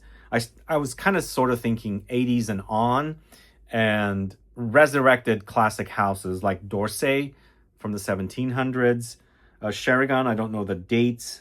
So I wanted to feature some of these that are, you know, classic houses that are resurrected and back as niche houses only. So I left off L'Artisan, but glad we were able to include this Ombre Presso from from Maître Parfumeur Gantier. So the next fragrance, we're going to the house of Mancera first, Amour Cafe. So Mancera and Montal are a bit Middle Eastern, but they are French fragrance houses. If you ever go to Paris, there's a huge, huge, huge Montal Mancera store. It's huge. Although I think maybe I've seen bigger stores. I think there's one in Milan. I've been to one in Dubai. But the one in Paris is pretty big. And it's like everything that they have released. And they've got like hundreds of fragrances, right? But this Amour Cafe, one of the best Manceras of recent times. I love it because it's coffee. It's milky lactonic. It's inspired by an affogato, which I haven't had one in a long time, and I absolutely love them. Decadent, creamy, vanillic ice cream with 2 shots of espresso on top. It's a really delicious delicacy, and you have that captured here with the Amour Cafe. There might be a little bit of a cookie kind of texture as well. Sometimes when you order those, they do kind of put a cookie on it, or like a long crispy cookie. But most of the time it's just 2 scoops or maybe 1 scoop of ice cream. I do 2 scoops and 2 shots of espresso. That's yum. All right, so Amour Cafe, and then we've got Marc-Antoine Barrois Ganymede. It's really good. You've got to have that one in here. If you're thinking of checking out a brand, this is definitely the one you should start with from Marc-Antoine. And once again, just like Tuberose Astral, for me, I feel like Tuberose Astral, Quentin took Ganymede, twisted it around a little bit, and added a lot of creamy tuberose, and that's kind of what you get with Tuberose Astral. But you can totally tell the signature. It's his DNA, and you've got it in Ganymede, which is awesome DNA. But you can kind of find it in Tuberose Astral a little bit as well, but overdosed with that tuberose, creamy tuberose. But for me, between the two, I prefer Ganymede more, but I also really love Tuberose Astral. I find Ganymede super sexy. It's so good. All right, and then we're going to the house of Matière Première. It's Vanilla Powder. So if you're wondering why I chose the fragrances I chose, I kind of decided some of the fragrances are my favorites. If the most popular from a brand was not my favorite, and some of the fragrances that I've picked are my favorites, plus they are the more popular fragrances. I think Vanilla Powder is probably the most popular from the line, and it's become a favorite of mine. And again, this one also I didn't care for at first. It's vanilla and an overdose of amber woods. Super heavy, super dense, super bass heavy. Who's a fan of this one? I think when I go to Neiman Marcus and I ask which one is selling from the brand, they always say Vanilla Powder is always selling out. Everything. Super popular fragrance. The brand launched in 2019. I think it premiered at Harrods exclusively. It took a while for it to take off in the States and to find a fragrance that became the one that the brand is known for. And I think it's Vanilla Powder, the last real fragrance they released before the lavender. And of course the extracts as well. I need to get my nose on the lavender. It's I hear it's quite metallic. It's called metallic lavender, right? Is that what it's called? But the Vanilla Powder is quite nice. All right, so that is Vanilla Powder from the House of Matier Premier. Now on to my next group of fragrances. All right, all the fragrances that were on the table are put away and the new fragrances are here. We've got about 2/3 of the third page and we have a little over half a page on the fourth page. So we're starting off with MDCI. We're still in the M's. This is a masterpiece created by Bertrand Duchaufour. This is Chypre Palatin. You guys familiar with this one? I really think this is a masterpiece. It's a Chypre fragrance. If you guys don't know much about Chypre style fragrances, please go watch some videos I've done on the Chypre style fragrances. On the channel, you'll find a lot. But this is not your typical Chypre. I think it's more balsamic and ambery, and underneath those balsamic ambery notes, you do experience like a Chypre structure. So you have that. But it's all warm and fuzzy, a bit musky, and it's a really awesome smelling fragrance that I consider like a masterpiece. It's just really nicely done. I love the warm, fuzzy feeling it gives me, and I don't know, the idea of cat sitting on your lap with its purring kind of comes to mind with the way the fragrance wears. And it's got warmth, it's got some slight funk, but it's a lot of ambery balsamic notes. Really nicely done. One of the best fragrances ever created, I think. If you don't know it, please try it. If I was going to ever recommend the brand MDCI, this is the fragrance I would recommend. There's also Invasion Barbar, but I like that one. I think this is just a masterpiece. Hands down masterpiece. Next, we're going to the House of Memo Paris. It's African Leather. I'm going to go with African Leather from the brand. I think African Leather probably is also the most popular fragrance from the line. And it's from the series of leather fragrances from the brand. They have a huge collection of leather fragrances, and all of the leathers go to various parts of the world. I enjoyed Russian leather quite a bit. The very first one I bought from the line was Italian leather, which it had that tomato leaf note with the leather, which was kind of unique. I love that about it. But I think African leather is really nicely done. It's universally loved. It's a very spicy take on leather. You've got lots of different spices. Imagine visiting a spice market in Africa somewhere, and you've got the smell of leather at the same time as you're smelling the spices in the spice market. It's a really great one. If you don't know African leather, you've probably never discovered the brand, so definitely check it out and see what you think. It's a collection called Queer Nomads, as you can see in the bottom there. All right, next we're going to a brand called Molinard. This is Lavande. Lavande is part of a new series and collection of fragrances, although I feel like my bottle is kind of very low. Lavande is... when this was popular, the collection of purple fragrance, like bottle fragrances from the line, were popular.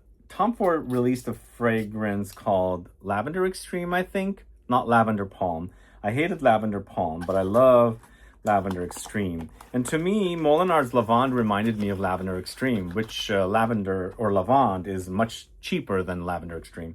Lavender Xtraem is discontinued. I do have a big flacon of it, but if you're ever looking for that and you can't find it, you can get it here with Lavande from Molinard. It's a really great one. It's a lot of lavender with warm ambery resinous notes in the base. So you've got this burst of fresh kind of aromatic strength of the lavender, and it's nicely meshed with warmer kind of resinous, vanillic, ambery resinous notes. It smells great. I love lavender in fragrances.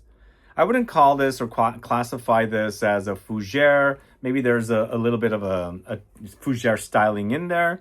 This is kind of also similar in the idea of Caron pour un homme de Caron, but I feel like it's a more modern interpretation of something like that. It's a great scent. Love that. Love, love, love Lavande from Molinard. I thought Fig was my favorite, and even I bought a big giant refill bottle of the Fig. But the more I smell the Lavande, the more I think Lavande is my favorite in that collection of fragrances from Molinard. Then we're going to the house of Montal. This is Arabian's Tonka. Who's familiar with this one? I actually spoke about Arabian's Musk yesterday, which was one of the fragrances I spoke about that was highly discounted as a tester. If you didn't catch that video, go catch that video. Arabian's Musk is also good.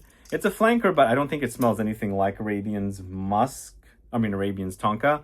And to me also, Arabian's Tonka didn't smell at all like Arabian's, the original Montal that came after Arabian's Tonka did. But both of them are great. But Arabian's Tonka to me is Tonka, but also a little bit of a Baccarat Rouge-like quality. There's a little bit of a sugary kind of a smell in here. A musky smell, a little rosy, and of course the Tonka. It's definitely a Montal-esque fragrance. It might remind a little bit light touches of Intense Cafe, Sensual Instinct, maybe, what else does it remind me of? There's definitely smells in here that remind me of other Montal or even Mancera fragrances. But I feel like the Arabian's Tonka is one of the more popular from the House of Montal. And that's why they're doing all those flankers. I think there's probably been like, what, 2 additional, maybe 3 that came after Arabian's Tonka. Was there a rose? I think there was a rose. Arabian's Rose, maybe. Yeah, was there? Anyway, that's Arabian's Tonka from the House of Montal. Then we've got a fragrance from the House of Mezel. It's Date Opaline. Are you guys familiar with this one? This is a really great brand if you guys don't know the house. I discovered it last year at Pitti Fragranza. So here we go with the fragrance fairs again. It's a nice way to discover brands and talk about them. It's a new house. The dates. It's a date. Actually, I should say this was actually in a mystery box that we featured in December of last year. So if you caught the mystery box that had this in it, what are your thoughts? It's spicy, warm, a bit gooey, ambery, but you definitely have that fruitiness effect of the dates in here. And to me, on my skin, it smells so good. It smells better in the autumn and winter, but really realistic smell of dates. It's interesting. I started eating dates for desserts rather than like something that's not necessarily super healthy. And the more I eat dates, the more I love them. Dates with peanut butter, really yummy treat, by the way. If you want something a little more naturalistic and not cakey cookies and chocolate and things like that. And then for me, this is actually really reminding me of the idea of the dates for sure. So the date smell in this is pretty realistic. So yeah, Date Opaline by Mezel was featured in the Scent Club Mystery Box last December. But the way we did the fragrances from the brand, they did 2 different fragrances because they couldn't produce 500 of the same sample. So we featured the mint in 50% of the mystery boxes, and we featured the date in the other 50%. But a great scent. If you haven't tried it, please do. Hopefully the brand will sell in the States soon. That's Mezel Date Opaline. Next, it's a French brand, by the way. Just an FYI, this is a list of French houses. 100 French houses. And if I was recommending a brand, these are the fragrances I would buy or suggest to you. All right, so the next fragrance is from the house of Naomi Goodsir. This is Eau de Soleil. So I didn't know how good this fragrance was. I am so in love with this. Is this a Bertrand du Chaffour? I think it's a Bertrand du Chaffour. Oh man, it's so good. Honeyed and slightly boozy and fruity. Super duper yummy. And yes, it's a Bertrand du Chaffour. Everything to me from the line seems a bit on the edgy side. There's 3 fragrances created by Julien Rascanet. There's 1 fragrance created by Isabelle Doyen of Voyage Imaginaire or Annick Goutal. And then several of the fragrances are Bertrand du Chaffour. This is my favorite from the line. I just love that honey, sweet fruitiness. Yum. It's so yum. By the way, you'll be able to smell all of the Naomi Goodsir fragrances. I hope all of them, because Lucky Scent is bringing the brand, because they distribute Naomi Goodsir. So they're bringing the brand to Scentfest SF. So if you have never smelled the brand of Naomi Goodsir, you can smell them at our show Scentfest SF, as Lucky Scent is exhibiting, and they are also a sponsor of our show Scentfest SF. So this is Eau de Soleil from the house of Naomi Goodsir. Let me know your thoughts on that if you are familiar with it. Next, going to the house of Nectar Olfactif. This is Supreme Nectar. I don't know what happened to the brand, but I think they just launched some fragrances, probably at Essence. I really like the first 4, and my favorite is Supreme Nectar. It's honey and also vanilla together. I think the brand's focused on honey. This is quite yum. It's syrupy, drippy, vanillic honey, and it's also very warm and cozy, powdery as well. There might be some light floral notes in there. It does have a kind of a spring warm honey quality. Imagine honey from spring flowers kind of a situation, but it's quite yummy. I think their more popular one is Melipona, but this is the one I would recommend. Supreme Nectar. But yeah, I don't know what's going on with the brand. I do think they launched some new fragrances. I didn't care for the previous 2 that came out after the first 4. I don't know. I didn't really think they were... I don't know. I felt like they weren't connected to the brand. But maybe their new ones are. But for me, the first 4 are probably the best so far. I haven't smelled the new ones. And for me, this Supreme Nectar is the best. It smells great on me. So that is Nectar Olfactif, Supreme Nectar. We're going to the house of Nila Vermeer next. Nila Vermeer Creations. It's Bombay Bling. Who's a fan of Bombay Bling? By the way, she has a store that she just opened in Paris. So if you guys are visiting Paris, go to her store if you are a fan of her brand.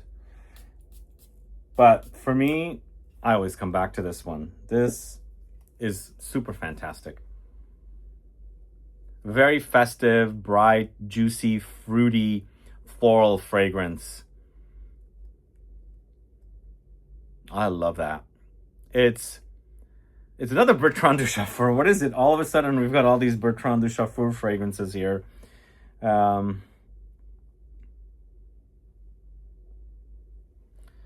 This is, it featured in our Scent Club kit 3 years ago with Lumari's Porthole. And what was the 3rd fragrance in that kit? I can't remember now. But there's something timeless about this one. Love it. Fruity, floral, juicy. It's like you're on a tropical getaway island. There's warmth, but also a breeze. Super delicious. So that is Bombay Bling by the House of Nila Vermeer Creations. Then we've got Nikolai, perfumer creator, or also otherwise known as Parfums de Nikolai. This is Patchouli Intense. Yeah, I love this one. This is, I'm mostly recommending my favorites from the houses, but some of them are the more popular ones.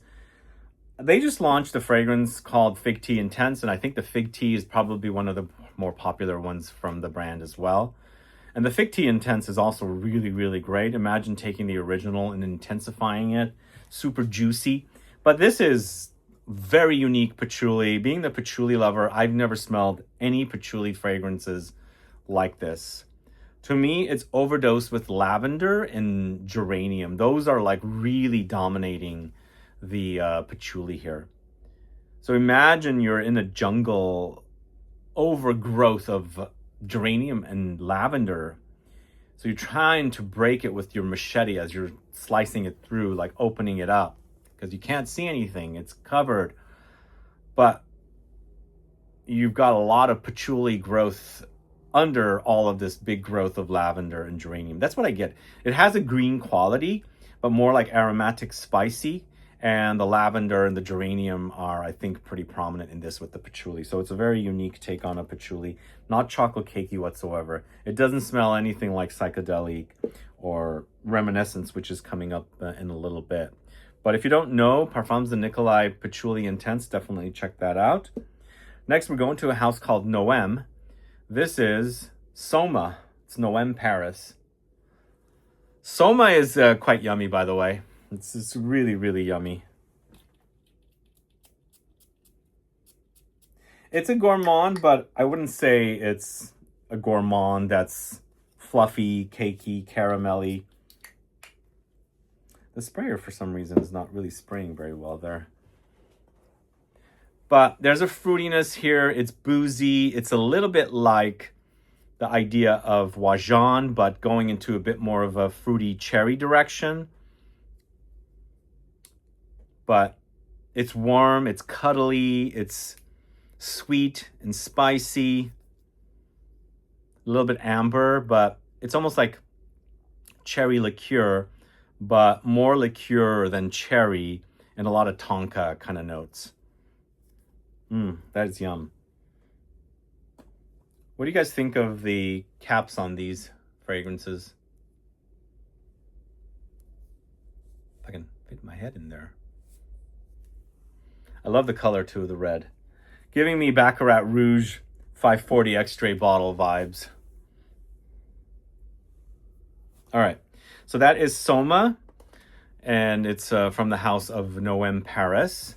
Next, going to the house of Obvious, and we've got Amboise.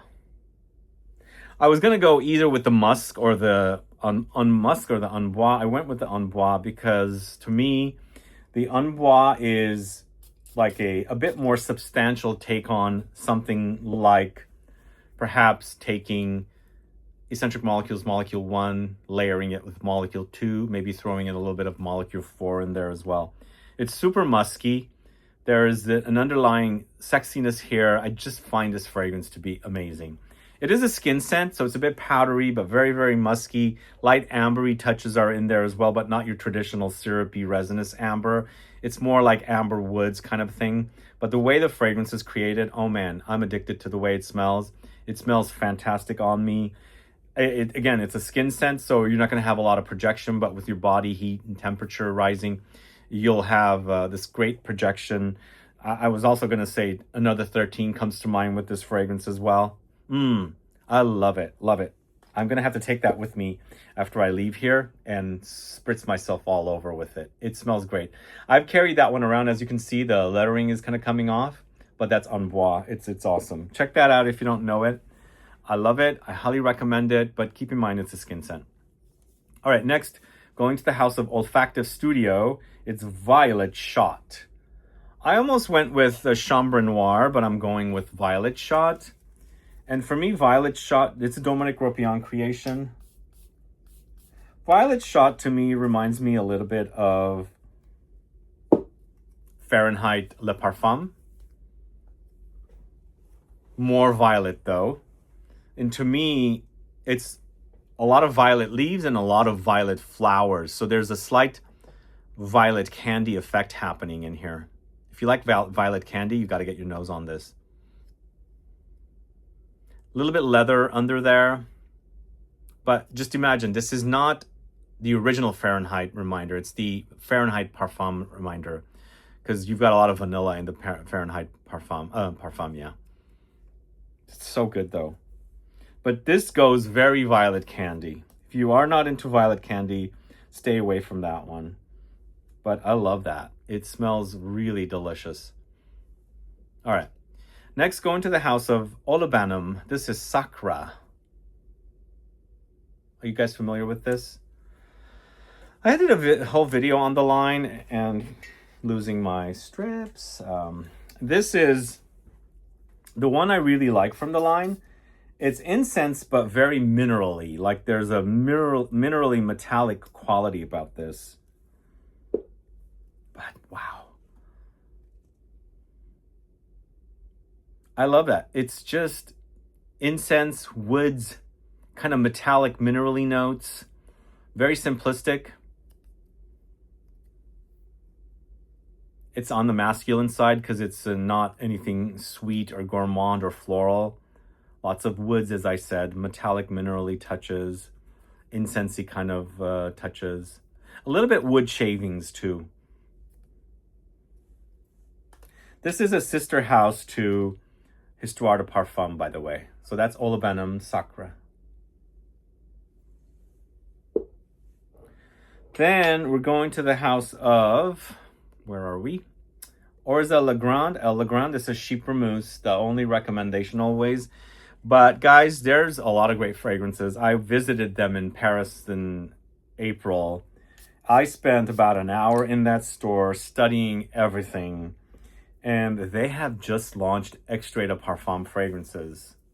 Who's a fan of the brand? They have 5 new Extrait de Parfums, so definitely worth checking out. But Chypre Mousse, masterpiece. It is certainly a masterpiece. So it's another Chypre. It's green. It's earthy and mushroomy, and also aromatic and spicy.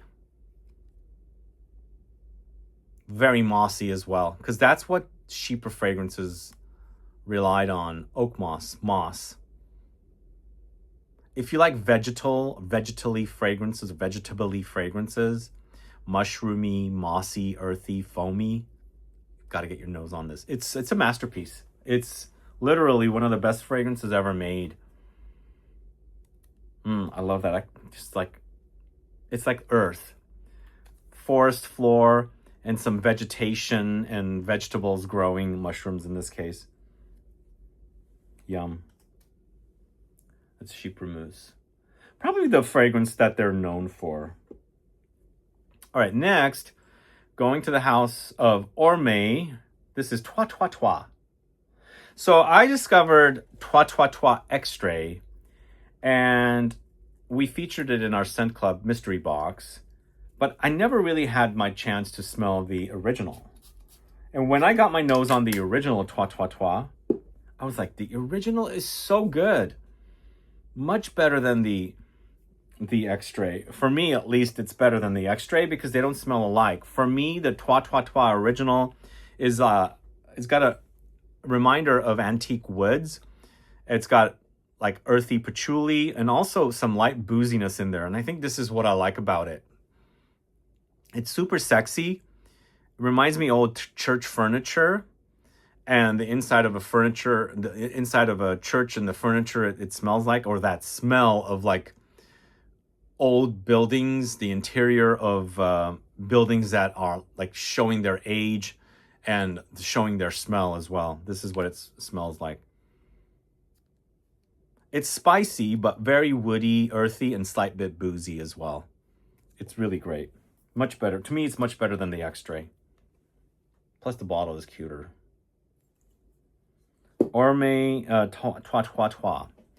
Next, we're going to the house of Parfum d'Empire. It's Ambre Rousse. Ambre Rousse.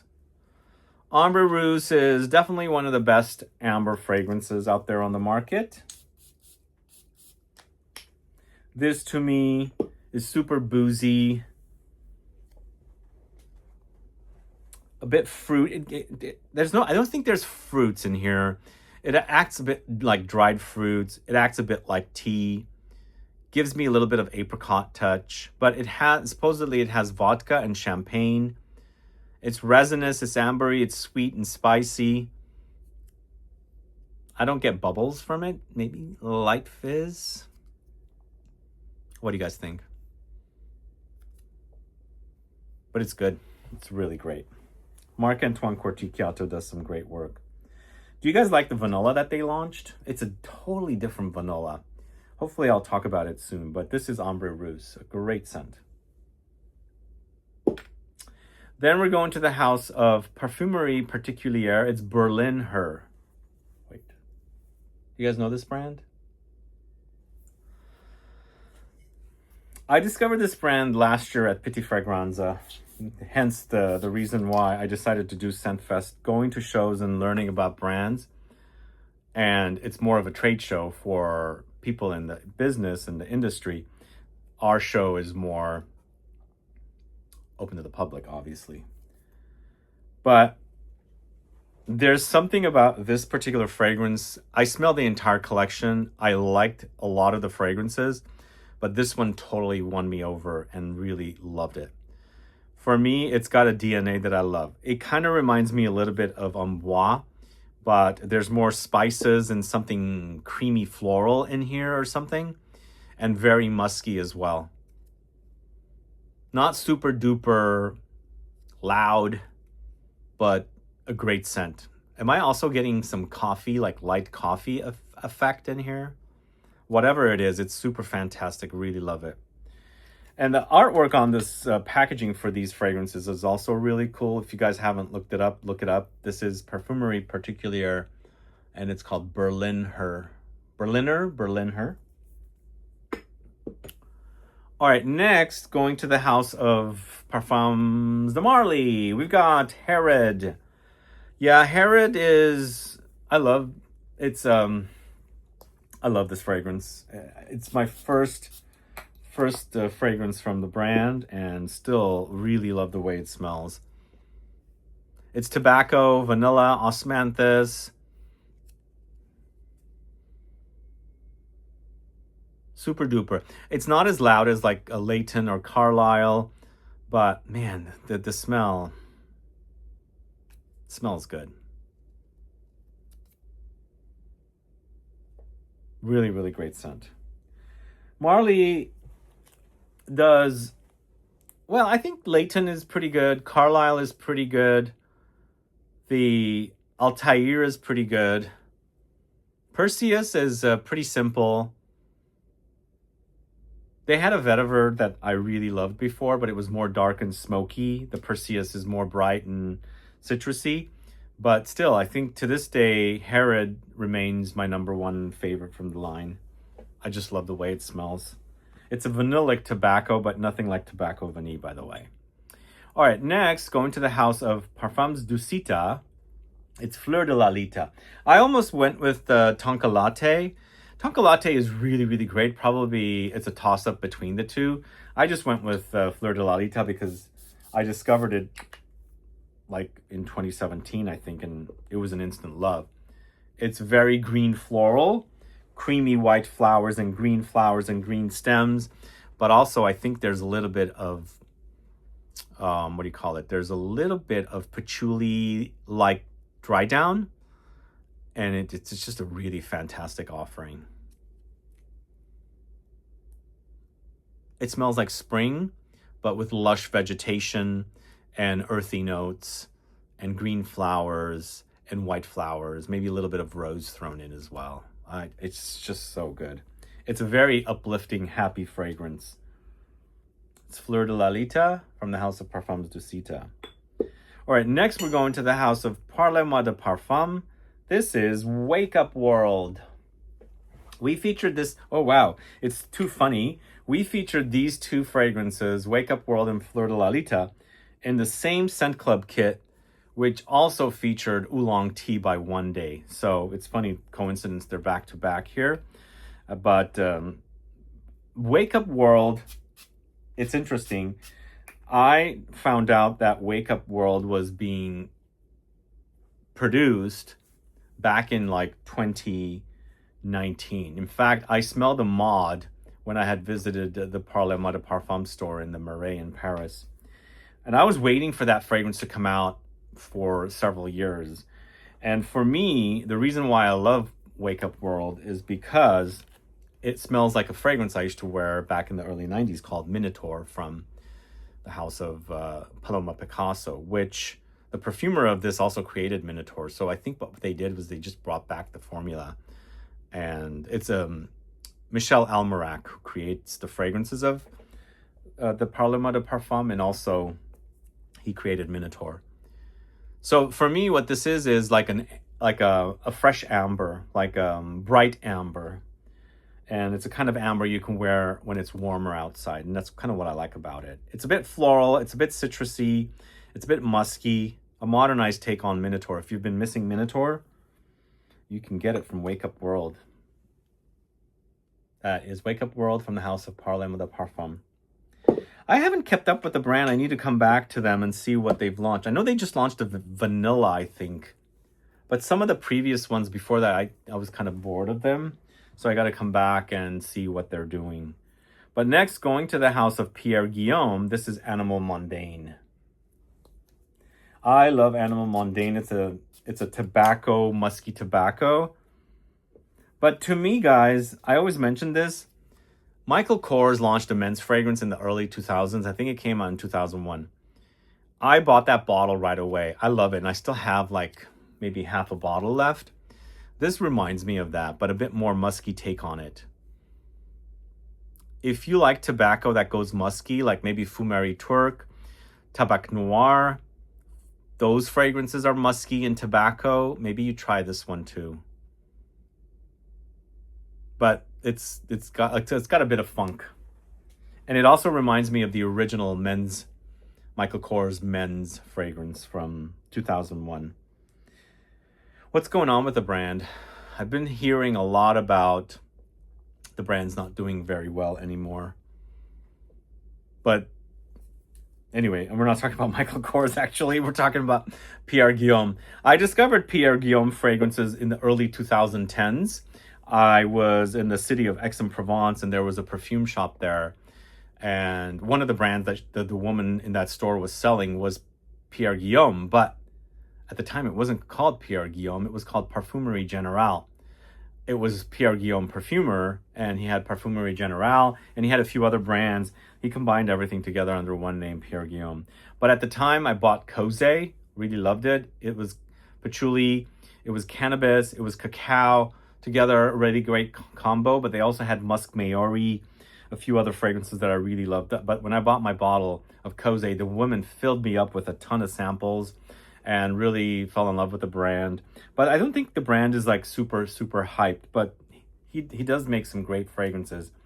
I shot a video with Pierre back in 2016, December, or was it January? Can't remember, but it never aired because they sadly answered everything in French as I was speaking in English. We had a translator, and it was just too difficult to edit, so that video never made it on air. Maybe one day we'll get it translated and aired. Who knows? But anyway, let's move on to the house of Perroy next. It's Mahogany Sun. Mahogany Sun, when I visited the factory of this brand and also Les Eaux Primordiales, they were actually working on this fragrance. And the whole room smelled like that fragrance. And instantly enjoyed the smell. This to me smells kind of creamy, almost a little bit like shampoo in a good way. It's fruity and it's floral. It's fig and it's frangipani. And I think there's like maybe a vanillic note in there, something kind of like that. But it's super fun, playful. It's young. I think that's what the brand is. It's a very young brand. But it smells really awesome. Really love it. And again, I'm saying it smells like shampoo and not in a negative way, because I love the way shampoos smell. But this one has that going for it because I think the texture is like shampoo creamy. Anyway, Mahogany Sun from Perroy. Let me know what your thoughts are. And the last fragrance on this page is Plume Impressions Murmure d'Eté. So this is in a recent Scent Club kit of green and fresh fragrances. It was a Scent Club kit along with Dodo, Jackfruit Edition, and Vibrato. But this is a green fig fragrance. I had a hard time deciding which one I wanted to go with as far as plume impression goes. It's either Royal Bourbon or this. I went with this one because it is almost summer. Well, yeah, it's almost summer here. And it's super green. It's maybe a slight bit fruity as well. It's a fig fragrance, but I think it's more green. But it smells great. It smells super fantastic. I absolutely love, love, love this smell. It's a Contambige creation. And this is it's not a fragrance typical of Contambige creations. So it's kind of unique. Maybe if I really, really focus and smell behind all the green figgy smells, maybe he might have his touches in there. But this also probably, I think this launched in 2019. So most likely they were working on it either in 2018 or 2017. So he kind of perfected his DNA probably, I think, after. Because I think Ganymede came out in, 2021? And I think that's when his signature started smelling a lot like it. But this came out way before Ganymede, so it smells nothing like it. But if you love green figgy fragrances and you're bored of Philosopher's, because I am, go for Plume Impressions Murmure d'Eté. It is in our Scent Club kit, number 16. And so if you're interested in that, we can check that kit out as well, because it has Dodo Jackfruit Edition, and then also it's got, what does it have? Vibrato from Sospiro. Okay, we're done with this page. Let's move on to the next page. All right, fourth and final page of fragrances, guys. We're going to the house of Rania J next. It's Ombre Loup. Who's familiar with this brand? The first fragrance I bought from this, was it this? No, I think it was this. This is my second bottle. I bought a 50 ml first, and then I bought a 100 ml. But the only two that I own from the brand is Ombre Loup and the Lavande. I think it's Lavande 44. The amber, to me, it's a very balsamic amber. There's a lot of balsamic notes in it. It's an amber. But to me, the texture is dough-like. It's almost like you're kneading dough and you've thrown in some kind of like molassesy textured ingredients. So it's kind of sticky, maybe honeyed, and you're kneading this, and it smells doughy, kind of ambery, resinous, syrupy altogether. Once again, it's a very unique take on an amber, but super awesome. Really great. The texture is what's unique about this one, and I get dough from it. Like maybe you're baking cookies and you make this like really thick dough, and it gives me that kind of idea. Because there's all these like smells, spices, nuttiness, kind of doughiness that comes in, and that's kind of why it reminds me of dough. But, you know, dough that's been like spiced up and laced with a lot of ingredients, not just dough for bread. But a great scent. Maybe it's a little bit animalic too, by the way. That's Ombre Loup from the house of Rania J. Great, great scent. Great house too. I need to dig into the house a bit more. I need to dig into the house more. I really enjoy that house. All right, next we're going to the house of Reine de Saba. This is Reine Makeda. Super awesome, super fantastic fragrance. I really love this. It's very, very sexy too. It's a Anne Flippo creation. It's very, very musky, powdery, and white flowers. The kind of fragrances that I like that she does for the niche houses. It's got a lot of cashmeran or cashmere wood. You can totally smell that in here. And it's also got some vanilla under there, but it's got white flowers on top. Maybe there's a light trace of a reminder of something like Love Don't Be Shy, but very faintly mixed in. But imagine all that muskiness from the cashmere wood or cashmeran in here, with the vanillic notes and ambery notes in the base, and white flowers, maybe some orange blossom together as well. And the trail is amazing. Super awesome. Best fragrance from the line. I absolutely love this one. It smells really sexy on me.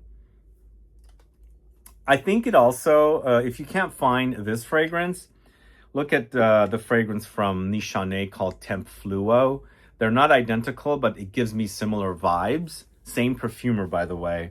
So if you can't find Rain Maqueta, I think you could go for Tempfluo. Similar idea, different smells. Both garners me compliments, by the way, both of the fragrances. And I love them both. I do like this one a little bit more than the Nichane though, because to me, it's perfection, I think. All right, let's move on to the next fragrance. It's Reminiscence Patchouli. And they've changed the name to Le Patchouli now. The house got rebranded. They left the jewelry company because it was a jewelry company before, and the jewelry company that had perfumes. So I would say it was a designer. Now it's no longer a designer because they're on their own. They make their own fragrances, and they've put the patchouli in a amber-colored, brownish amber-colored bottle, and it's now called Le Patchouli. And apparently this is Eau de Toilette Intense also. So this is a fragrance dating back to the 70s, actually. But to me, if you like psychedelic and you've never tried this, it's kind of similar. It's ambery, it's balsamic, it's resinous. It's really yummy. Earthy, chocolate cakey. I mean, the Binet Papillon that we spoke about earlier has number 9 is kind of like this. Javoy Psychedelic is kind of like this. But so awesome. It's interesting how fragrances are also, I don't know if they're getting all the maturation and macerating happening to fragrances. Because when you first open up a box from the cellophane, you smell it. It kind of comes off a bit thin or light, but this has gotten deeper since I opened up the package. So it's smelling a lot more like psychedelic, and before it was a bit thinner when I first smelled it out of the package. Boy, though, it's so good. It's really, really great. So that is Le Patchouli from Reminiscence. Who's a fan? So yeah, it's no longer a jewelry house. It is now just fragrances. And I guess the jewelry house still exists. And now it's just Reminiscence fragrances and Reminiscence jewelry. There's also one other brand out there called Néroli, which I don't have in this video. That's also a jewelry house that has a patchouli. I think they had a fragrance called Patchouli Antique. I think that's still connected to the jewelry brand. But let's move on to the house of Room 1015. It's Electric Wood in the Extrait de Parfum. So I was going to go with Cherry Punk Extrait, and I decided to go with this one. It's newer. And I went with this one also because I didn't really care for Electric Wood, but I really love Electric Wood Extrait. They smell nothing alike. In fact, Electric Wood Eau de Parfum is discontinued, and they've launched a new Extrait de Parfum with brand new perfumer, Jerome de Marino. So they've taken the woody into a slightly sweet, antique-y, boozy direction. They've added a little bit of vanilla, and I think that makes the fragrance a little bit more exciting, whereas before, it was straightforward, boring woods, and I just didn't care for it and didn't like it and never really spoke about it, and I don't even have a bottle anyway. But there's a little bit of a creamy vanilla ice cream effect happening with the woods in here. And the woods do come off a little bit antique-y as well. And that's what makes the fragrance a little bit more exciting. It's a great scent. Really awesome scent. And Jerome de Marino, the perfumer, does great work. Great work. I love what he does. Big fan. Electric Wood Extrait. Let me know if you're a fan. What are your favorite fragrances from all of these brands I'm picking? Do add a comment below. Let's move on to another French house. These are all French houses, by the way. Rousse and Rousse with Malamata. So we did feature this in a Scent Club kit. And if you're in the market for this, we do have some of the bottles left. So I wear the fragrance because I carry some of those bottles with me. And it is one of the greenest fragrance. Apparently, it's a award winner in France, created by Dominique Ropion. And it's super green, but it smells like pea vines. I don't know if you guys have ever eaten pea vines. If you've ever grown peas, you can smell it off the vines themselves, but that's what it's reminding me of, the smell. It's super green, fresh, and spring-like, and one-of-a-kind amazing fragrance. I think that's why it won a prize. But I think it's a acquired taste. I don't think this is a fragrance that it's a universally appreciated. But if you like the idea of pea vines, because it literally smells like pea vines, not tomato leaves, but pea vines growing on a bush, this is the fragrance for you. Even maybe the peas themselves a little bit. Probably when you freshly open them up out of their shell or whatever they're called. But this is so good. So good. One of the best fragrances Dominic Ropiano has created ever. No wonder it won a prize. It won a fragrance prize in France, but it makes sense. Yum. Super yum. So that is Rus and Rus Malamata. Favorite fragrance from that house. Hands down. I don't think I like anything as much as I love that. All right, next we're going to the house of Rosette Marius. This is On Van Rosé. So I shot a video in their store in the south of France in Aix-en-Provence, and we created a diffuser. But if you didn't catch that video, please go catch it. If I end up going back to Aix-en-Provence, I want to make a fragrance there, so we'll record that as well. But they do have some fragrances. We featured a sandalwood fragrance in our mystery box last year, but I'm talking about this because this is probably one of their more popular fragrances. This is a super fruity, juicy, lush, less wine, but more like a fruity drink rosé idea fragrance. If you like berries that are fizzy, effervescent, you're gonna like this one. It's like the fruits are shining, and there might even be a little bit of rose. It doesn't come off like the barrel of the wine or the grapes that's like fermenting. It doesn't come off like that at all, which makes it a bit more fun and playful and not so serious, kind of smelling like wine, if that makes sense. But it's really, really fizzy, super fruity, fresh, effervescent, yummy. You guys familiar with this? Apparently this is their more popular fragrance. Okay, I guess I turned it around kind of. So it's got their name up there on the cap, and then this is the look of their presentation for this. And you go catch the video, because we did shoot some interior shots of the store, and the woman talks about this design as well in the video. But a great scent here. That is Rosette Marius Un Van Rosé. Not the best in French pronunciations, but I'm doing my best. Now let's go to Scentologia. It's lactonic. So this is a lactonic fragrance that's also got tons of amber woods in the base. So amber woods are very dry to my nose.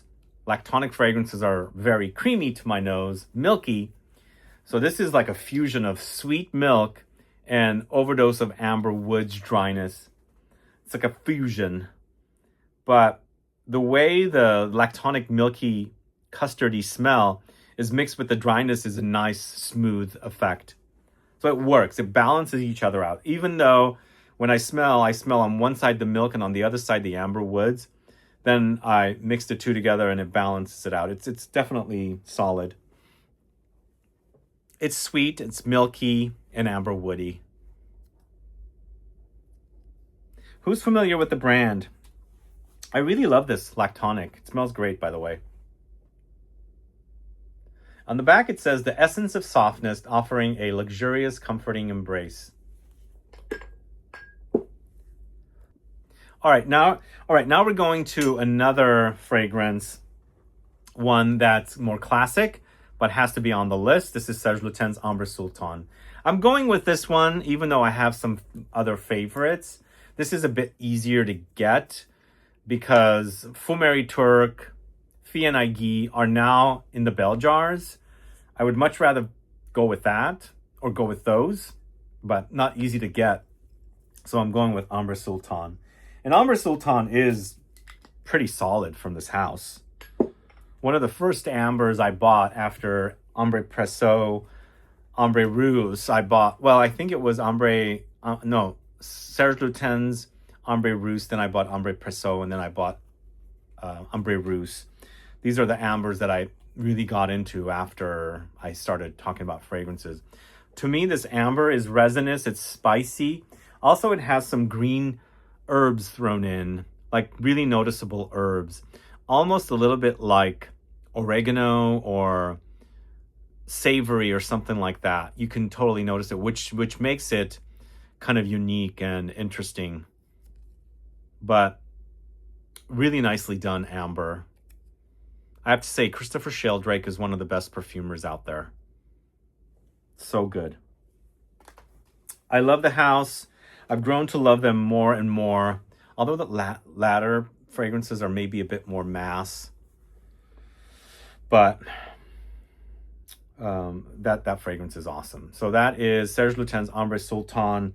Then we're going to the house of Soradora. It's Jani. Apple pie to the max here. Complete apple pie to the max. Sweet, sticky, fruity, and yummy. That Soradora Jani is so yummy. I remember this being very popular for a while. I think there's also a little bit of a nuttiness here. Yeah, almonds. I can pick up almonds. Isn't this supposed to be inspired by a tarte tatin, which I absolutely love and adore when I go to France to have some? Are there almonds usually in that recipe for that? But either way, this is like one of the ultimate in gourmands, fruity gourmands. Doughy, nutty, syrupy, gooey. So good. This is Margot Lepage-Gorin, perfumer over at Flair. So if you guys don't know Margot, she's recently has done Sarah Baker's Vava Vanilla and Velvet Vendetta. So go catch a video Sarah Baker and I shot going over a lot of Margot Lepage-Gorin fragrances. But that is Jani. And Soradora is also going to be present at our show, and most likely they'll bring their latest fragrance that Margot has created for Soradora. So come to Scentfest and check out all these wonderful fragrances. Now we're going to the house of Spiritum. This is Tantrism. Who's familiar with this brand? This, I think, might be my favorite of the line. It's another spicy vanilla, but slight boozy touches in there with the vanilla. Very yummy. There's also peppery spices. So good. It's very cozy. Very, very cozy. But the pepperiness kind of gives you a bit of sparkle. So it kind of like wakes up your senses a little bit more. But once you get past, maybe it's also a little bit incensey, but remember I always say black pepper and incense kind of confuse my nose. Whether I'm smelling black pepper or incense tricks my nose, I should say. So it's either one of the two, and they both remind me of one another. So it's either a little bit of incense or a little bit of black pepper with that kind of gooey but dry vanilla in here. It's really yummy. Super, super yummy. But there's definitely a boozy effect happening in there as well. Tantrism from Spiritum. All right, speaking of perfumer Christopher Sheldrake, we've got a fragrance called Barbacaja from Spaterno.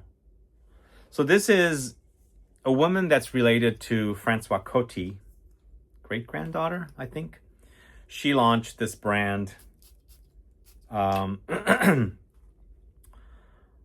paying tribute to the family name. I think the original family name is Spaterno. So it wasn't Francois Coty, it was Francois Spaterno. Go catch my video that I did with the founder of the brand and also Christopher Sheldrake going over the brand. But this to me is a green spring green fragrance. Got hyacinth and green notes, green floral notes. It's a bit juicy, but super awesome scent with a lot of different green floral notes and green notes mixed in together. And it's created by Christopher Sheldrake. Christopher Sheldrake did all of the fragrances for Spatturno. And man, this is good. This is really good. The Hyacinth has a little bit of a candy effect. I'm not sure why I'm getting that for the first time. Is it because the fragrance is aging? It's been in the bottle now about 1.5 years. But it's quite good. That's the brand Spatturno, and that's the name of the fragrance, Barbicaja. All right, next, going to the house of Stefan Humbert Lucas. This is Soleil de Jeddah. The other brand has a lot more fragrances. I don't have a lot. I wanted to feature the brand here, and this is one of the ones I have, or the strawberry one, which I felt like I don't want to make that the highlight of the brand. This is more like a leather, but to me, to my nose, it's a bit fruity.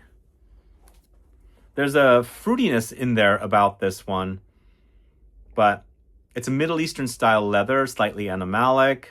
There's a freshness about it, not super duper warm, but also a slight bit fruity in there as well, mixed in with the leather.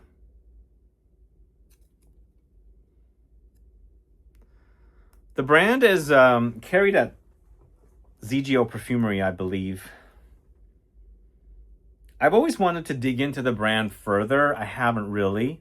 I know they have a lot of other fragrances that I really enjoy. Maybe I need to do a blind buy of several fragrances. But what are your thoughts on this one? Is it animalic for you?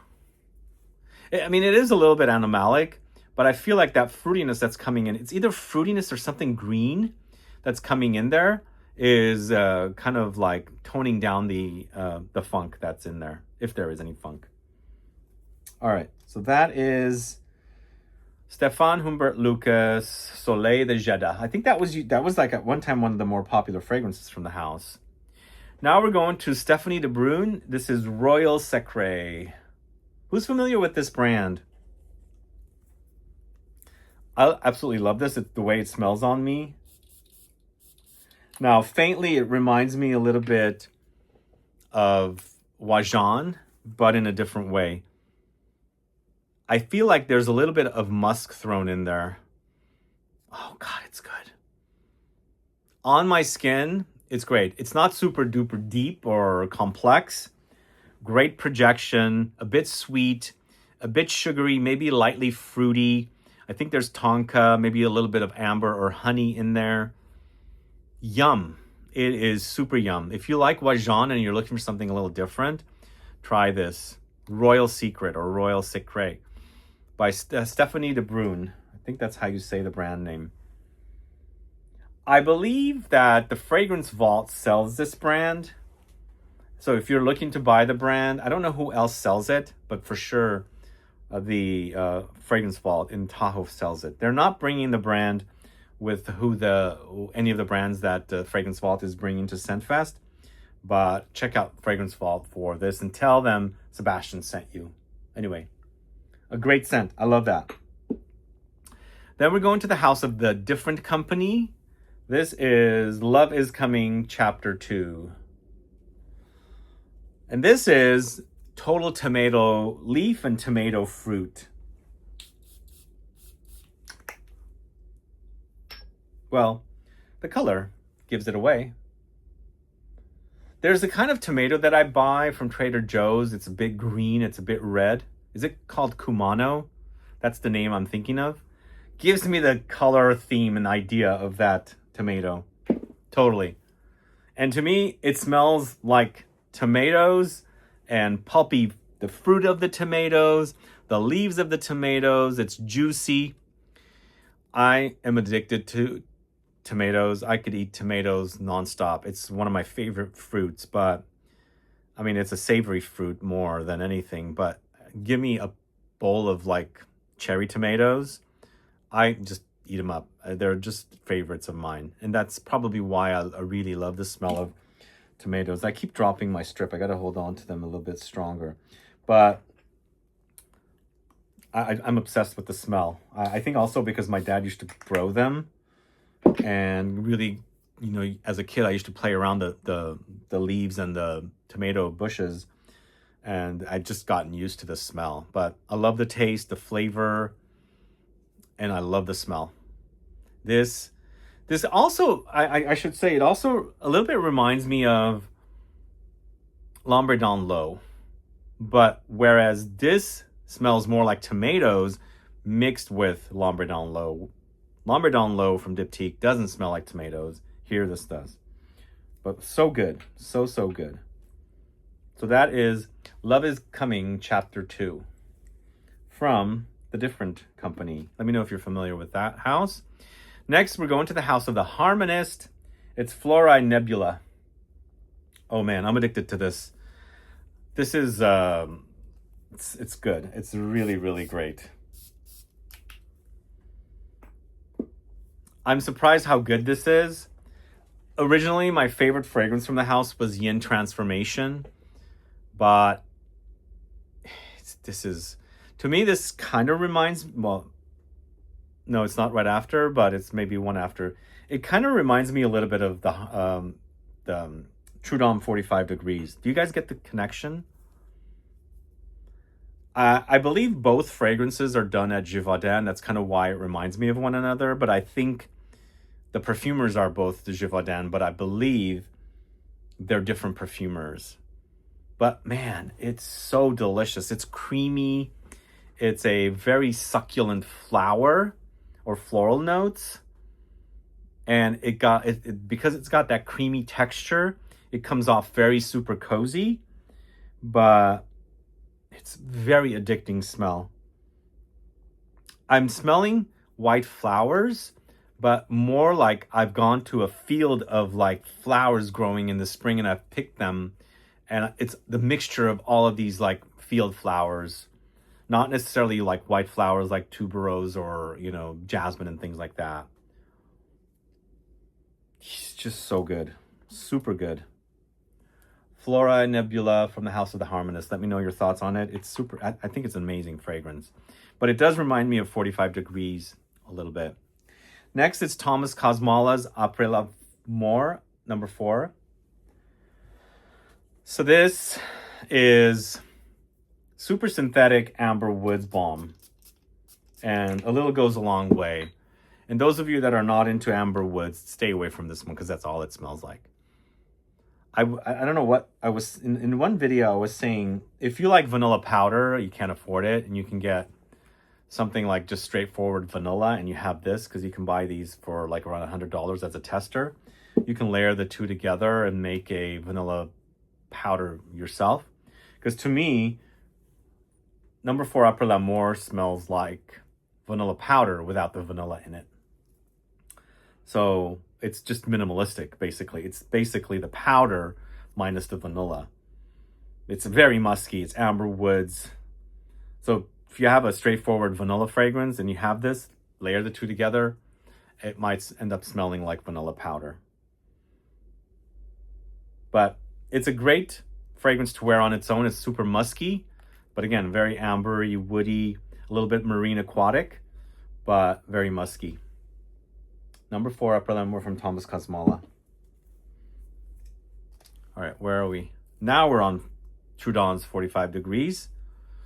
By the way, have you guys smelled Carmen from Trudon? Oh man, it's also really, really great. Different perfumer. So when Trudon launched this red Extrait fragrance, they launched it with 2 others. The 2 others I didn't care for whatsoever. This one I went crazy for. Really love it. It's a sweet fragrance that's sugary sweet, but not too sweet or something. I don't know. Honey and vanilla mixed together. This is created by Jan Vosnier, another Givaudan perfumer. This, I believe, from what I remember, it's Guillaume Flavigny of Givaudan. I don't know if he's still doing all the fragrances for them or not. But this was my favorite fragrance of last year. It's just creamy, smooth, sweet, almost bubblegumish, but not quite. So yum. So yum. Who's a fan? It's a great smell. Really, really wonderful smell. I love that. So that's 45 Degrees by True Dawn, but also letting you guys know the new Carmen from True Dawn is also really, really great. To me, I felt like 45 Degrees is not quite a fragrance that True Dawn would be known for, because I associate True Dawn for candles and more like homey products.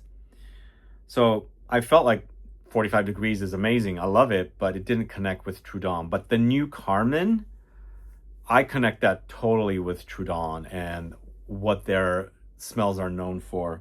But it's also really, really great. I'll have to talk about that later. But for now, it's True Dawn 45 Degrees. Next, we're going to the house of Nuit Nomade. It's Jardin de Misfa. This is the fragrance that put Nuit Nomade on the map for me. So I discovered this brand at the same time I discovered AKRO of Javoy in April of 2019. But in 2021, ZGO started carrying the brand, and height of the pandemic, we weren't out and about, but they were opening the store sometimes. So I went and discovered the brand again. And I think Jardin de Misfa was not out yet by 2019, but in 2021 it was out. And it was an instant love. I loved it really quickly, bought it, and I've gone through a 50 ml, and this is my 100 ml that I've been going through. We featured this in a Scent Club kit as well, by the way. But to me, it's roses, it's dates, it's saffron. There's also a sweet tart effect happening, which is perfect in the heat. This thing shines in the heat. I love that in the heat. The extract that came out also, I like it, but I kind of prefer the original. And I'm usually the other way around. I prefer the extracts of fragrances, but I kind of like the original.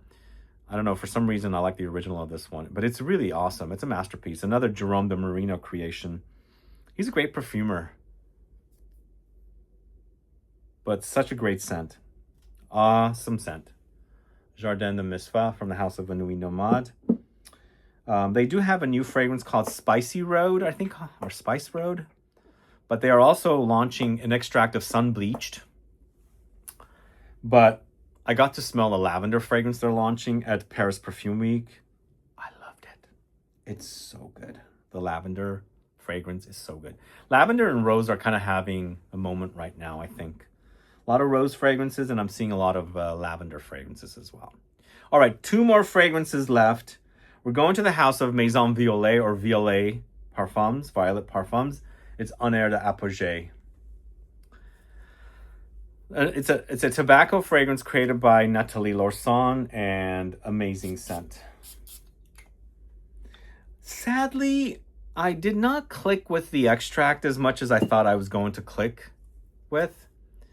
The fragrance has changed. I don't know, maybe because they had to make an extract of it, but it has a major amber woods presence. I love the original so much.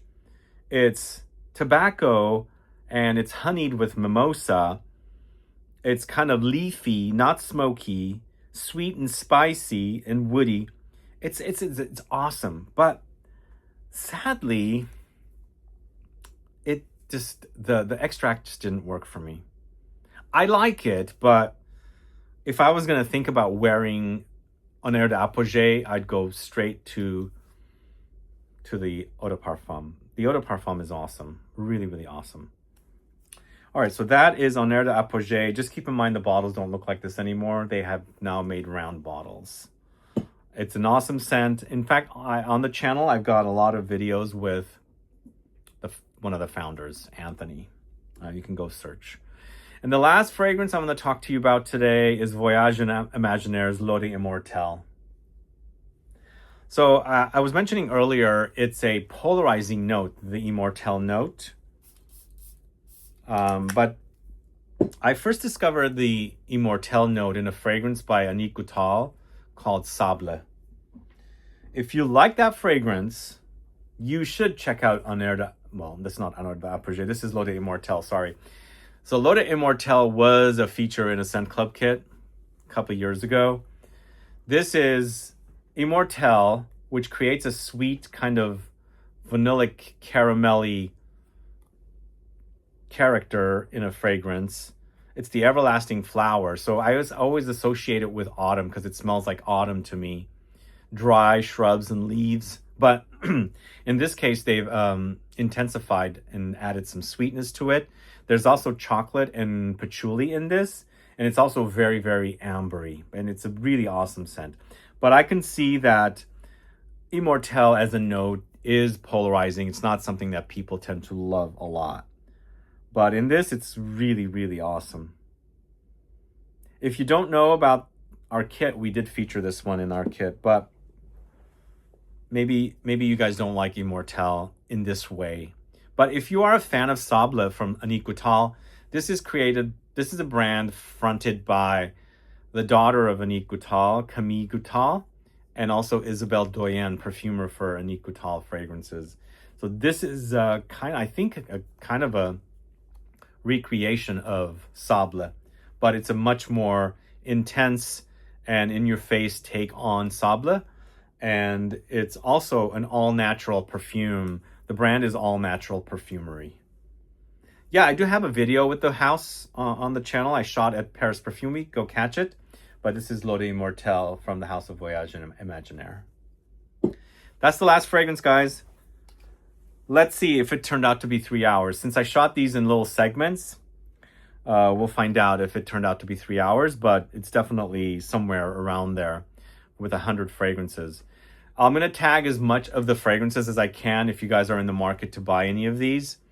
YouTube limits tagging to 60 products, so there's 100 fragrances, but not everything is available probably online anyway. But let me know your thoughts on this collection. Let me know what's missing. I know I couldn't fit more than 100. This is all I had. Remember, no designers, no brands that we're very familiar with.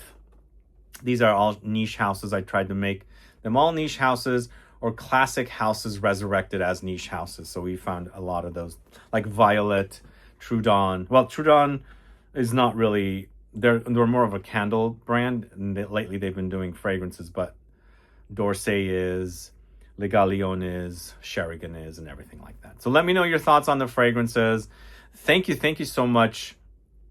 Thank you to you guys for watching the video. And if you don't mind, please interact with the video so it helps with the algorithm and it helps get the video out to a lot more people. Like the video, share it, and don't forget to subscribe to the channel and click that bell icon so you'll be notified for future videos. And I'll tell you guys once again, don't forget Scentfest SF. Some of these brands that I spoke about today will be at the show. So you're going to want to come and meet the brand founders and the brand people behind the brands. And perfumers like Julien Rascanet, he'll be there. Renaud Salmon from Amouage will be there. He'll be doing a talk. So don't miss out on this very first show on the West Coast here in San Francisco, all around fragrances. I hope to see you guys there. Anyway, thanks so much for watching. If you have any questions or comments, please list below. Otherwise, please like the video and share it. And I'll be back with more videos very soon. Have a good one. Bye-bye.